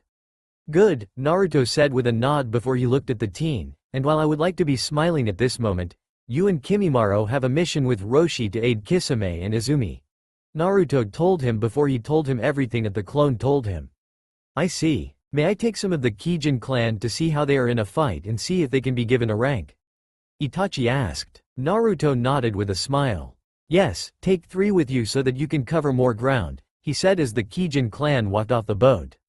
A man with long red hair walked up to Naruto, and the demigod noted that he had 2 black horns on his head. He wore black clothing with a thick woolen collar covered by dark red armor. With him was a woman with long flowing pink hair and 1 white horn dressed in a kimono, and with her was a girl and boy who looked in their teens up behind him. Hello. My name is Abaki, and I am the leader of the Kijin clan. I thank you for allowing our people a home within your new village, Abaki said with a bow, and his clan bowed as well. Think nothing of it, Naruto said as the man rose from the bow. And I have a mission for 3 members of your clan if you like, he said as Abaki nodded. Yes, Zenki, Naka, Goki, you 3 have a mission, Abaki called out as 3 people walked over. The first was a woman with short blue hair, dark green eyes, and 2 long black horns. She wore a gray furred light blue tunic, dark blue pants, and ninja armored sandals. Then, there was a blonde man with 1 white horn and stormy blue eyes. He was short and wore black pants and black boots. The last was a man with a mohawk of red hair, stubby black horns, and dark green eyes. He wore a gray furred dark red tunic, dark blue pants, and ninja armored sandals. What is the mission, sir? The woman asked. Zenki, you, your brother, and Naka are going to join a few people on a mission, Abaki said to her as Zenki nodded. Roshi walked back over as Itachi filled Kimimaro in on what was going on as they grouped up. I'll summon a few eagles for you to get over to the land of hot water. They are faster than your crows, Itachi. When they reach the land, seal them with a few scrolls so that you can use them for the return trip, he told them as they nodded at him. Yes, sir, the 6 said as Naruto summoned his 5 eagles. The people climbed onto them before they took off. Naruto then turned to Tazuna. We have already marked points where the Azukage building will be located along with one of the points where one of the gates will be located, Naruto said as he started leading people into the ruins. With Gaara's group, Land of Fire, Nokoribi village. The group of 3 moved across the small village. They took in the sights, and Tamari started to write things down. What notes are you making? Han asked her as they found a hotel. Places that we can open back in Uzu, like a fish market, Tamari said as she pointed her pencil to a group of men selling fish. I see, and with us on an island, we can fish directly from the sea and get fresh fish, Gaara said as he checked them into 2 rooms, one for the boys and another for Tamari. Indeed, and with our mission right now, make sure that we talk with this clan to start with, Han said before he stopped along with Gaara as they both looked over their shoulders at a person walking down the road. What is it? Tamari asked the 2. Something close to our Biju, and it's within that young woman, Han said as he pointed to the girl no older than Gaara walking down the road. She had long reddish-brown hair held up by a blue headband, thick eyebrows, blue eyes, and a mole under her left eye. She wore a cyan blue gi with a cream-colored vest over it and blue-covered and dark arm and leg bands. Shikaku said that it's not real, Gaara said, looking at the girl and holding his head. And he is angry at that beast for some reason, he said as Han nodded. Gobi is the same as she is saying that it was an experiment that someone had done the statue and mixed chakra from 3 of the Biju together to make it, Han said as he looked at her. What 3? Tamari asked. 9, 7, and 1, Han said as they watched her walk before Tamari followed her. Han and Gaara looked at each other before following her. Hey, Tamari called out as the girl stopped and turned around to see Tamari walk over to her. Yes, she asked the older girl. Can I ask you something? She asked back as Gaara and Han walked up. And that is, the younger girl asked. Do you want to join a village that is being created at this point? Tamari asked as the girl raised a brow. Why, so you can have a Biju within your village? The girl asked them, but Gaara and Han shook their heads. No, we already have 4 within our village at the moment, Han said as she looked shocked. And I wanted to ask you if you wanted to join us, Tamari asked as the girl looked at her with a raised brow before turning to Han and Gaara. And if I join, what do I get out of it? She asked them. You can follow whatever job you want to, Gaara said, and the girl looked shocked at what the sand user had said. So, if I wanted to be a doctor, the girl asked them as Gaara and Han nodded at her. Then you can be one here, and once we gain doctors for our village you can be one, Han said as he looked at the girl. Han, are you sure that this is a good idea? The Ribi is not a beast that can be controlled, the Gobi told her host as the girl looked at Tamari. The 2 started speaking. I am, and I think that with Naruto using the Rinnegan, he can help both this girl and the Ribi, Han told Kirin, confused. What do you mean? She asked. The Ribi is without a name, and they are without the orientation that you and your siblings have, Han said to his beast, which he could feel was nodding along. But with the Rinnegan, Naruto could use it to fix the Ribi, give it a name, and help this girl be who she is meant to be, he told her, as the Gobi was silent for a while before they nodded. Alright, let's see where this goes, shall we? She told him as she sent Shukaku everything that was going on and that they would not be attacking the girl. Now, the group of 4 returned to the hotel as they changed the rooms for Tamari to have a 2-bedroom for her and the new girl, Amaru. And so the 4 went to bed, not knowing that the first victory their village was going to make was with them asleep.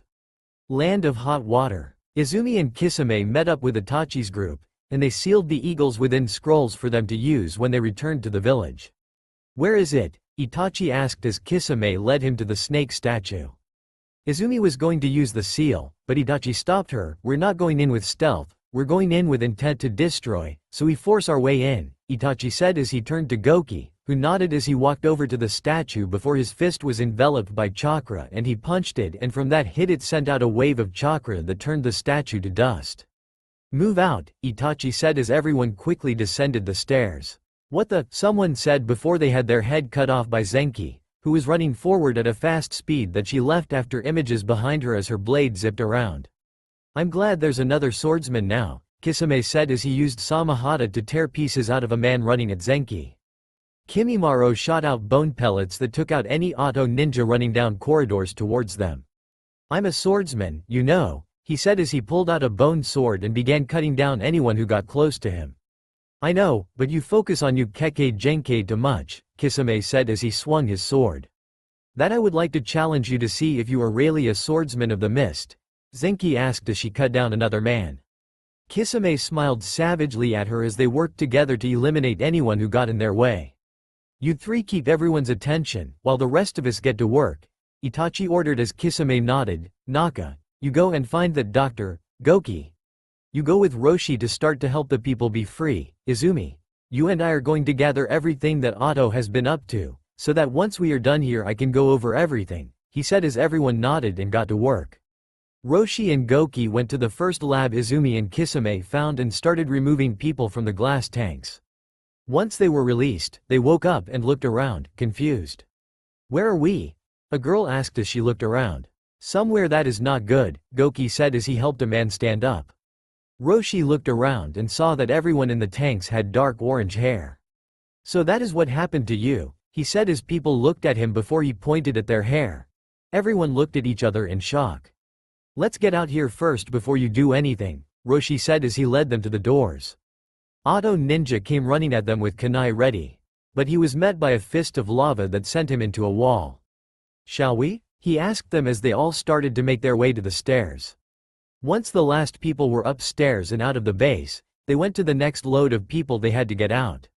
Many people had long cattails and 2 cat eyes on their heads. What sort of man would do this? Goki asked as he and Roshi walked in and started to release the cat-human hybrids.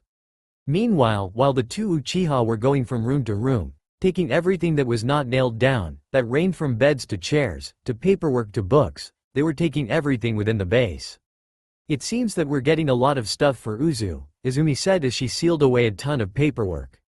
Yes, and hopefully, people will live there as well, Itachi told her as they watched Goki carry a young girl with snake-like scales over her arms. The two returned to what they were doing and then moved into one of the labs. But that is when the two of them froze. Within these tanks were hundreds of children who looked the same, and the only way you could tell the gender of these children was by the figure of some of them. They all had pale white skin and faint blonde-colored hair slicked back and tapered to a point. They lacked eyebrows and wore perpetually wide-eyed expressions with dark rings around their eyes, giving them a somewhat deranged appearance. Itachi, Izumi asked as she looked around before she found a chart with notes. Hey, listen to this, she called as he turned to her. With the DNA of both Shin Uchiha and Sasuke Uchiha, we have managed to grow the bodies of these clones, but they are defective at the moment as a batch of 100 has been sent to the main base for experimentation to see if the flaw can be fixed. I had given a suggestion, but Orochimaru-sama said that it was not worth looking for them as they were nowhere near the land of hot water. She read out and Izumi looked over to Itachi who looked at her. What are you planning? He asked her as she looked back. I've got a crazy idea, but I need you on board with it, she told him as Itachi looked at her. And that is, Itachi asked, already guessing where she was going with this. We release them and tell them that they can be saved, but we use a stairs seal to put them all in a stasis so that when we get a medic or when that perv calls on Tsunade, she can help them, and then we will have a true clan once more, she said as Itachi looked over at the children before he nodded. Back to the two freeing people, they were helping women and children with wings who could not walk because of how the wings felt on their bodies. They were getting used to the new adjustment. When Roshi stood by the stairs, he saw Zenki, Kimimaro, Kisame, and Dr. Akahata walking up to him. Every auto ninja has been wiped out and we're just waiting for Itachi and Izumi before he can destroy this base, Kisame said as they waited. After 10 minutes, the two Uchiha walked over to them. Are you ready? Itachi asked home as everyone nodded at him. So they all went up the stairs to the forest before Kisame formed a seal and an explosion filled the air. The ground started to sink a little before it stopped. Izumi looked at the former people inside the base before explaining what happened while Kisame passed the doctor over to Itachi. He tried to make a run for it, but it was thanks to Kimimaro shooting him in the knee that we managed to capture him, Zenki said as Itachi looked at the doctor before he looked over to Kisame. Why are you giving him to me? He asked the man. You're the head of Onmitsukido, Kisame said with a smile, but Itachi returned the favor by handing the doctor back over. And you going to be the head of the torture and interrogation unit, so as your boss, I want him singing like a bird. The Uchiha told him as Kisame nodded, walked over to a quiet spot, and started his interrogation. He then turned his head over to his fiancée and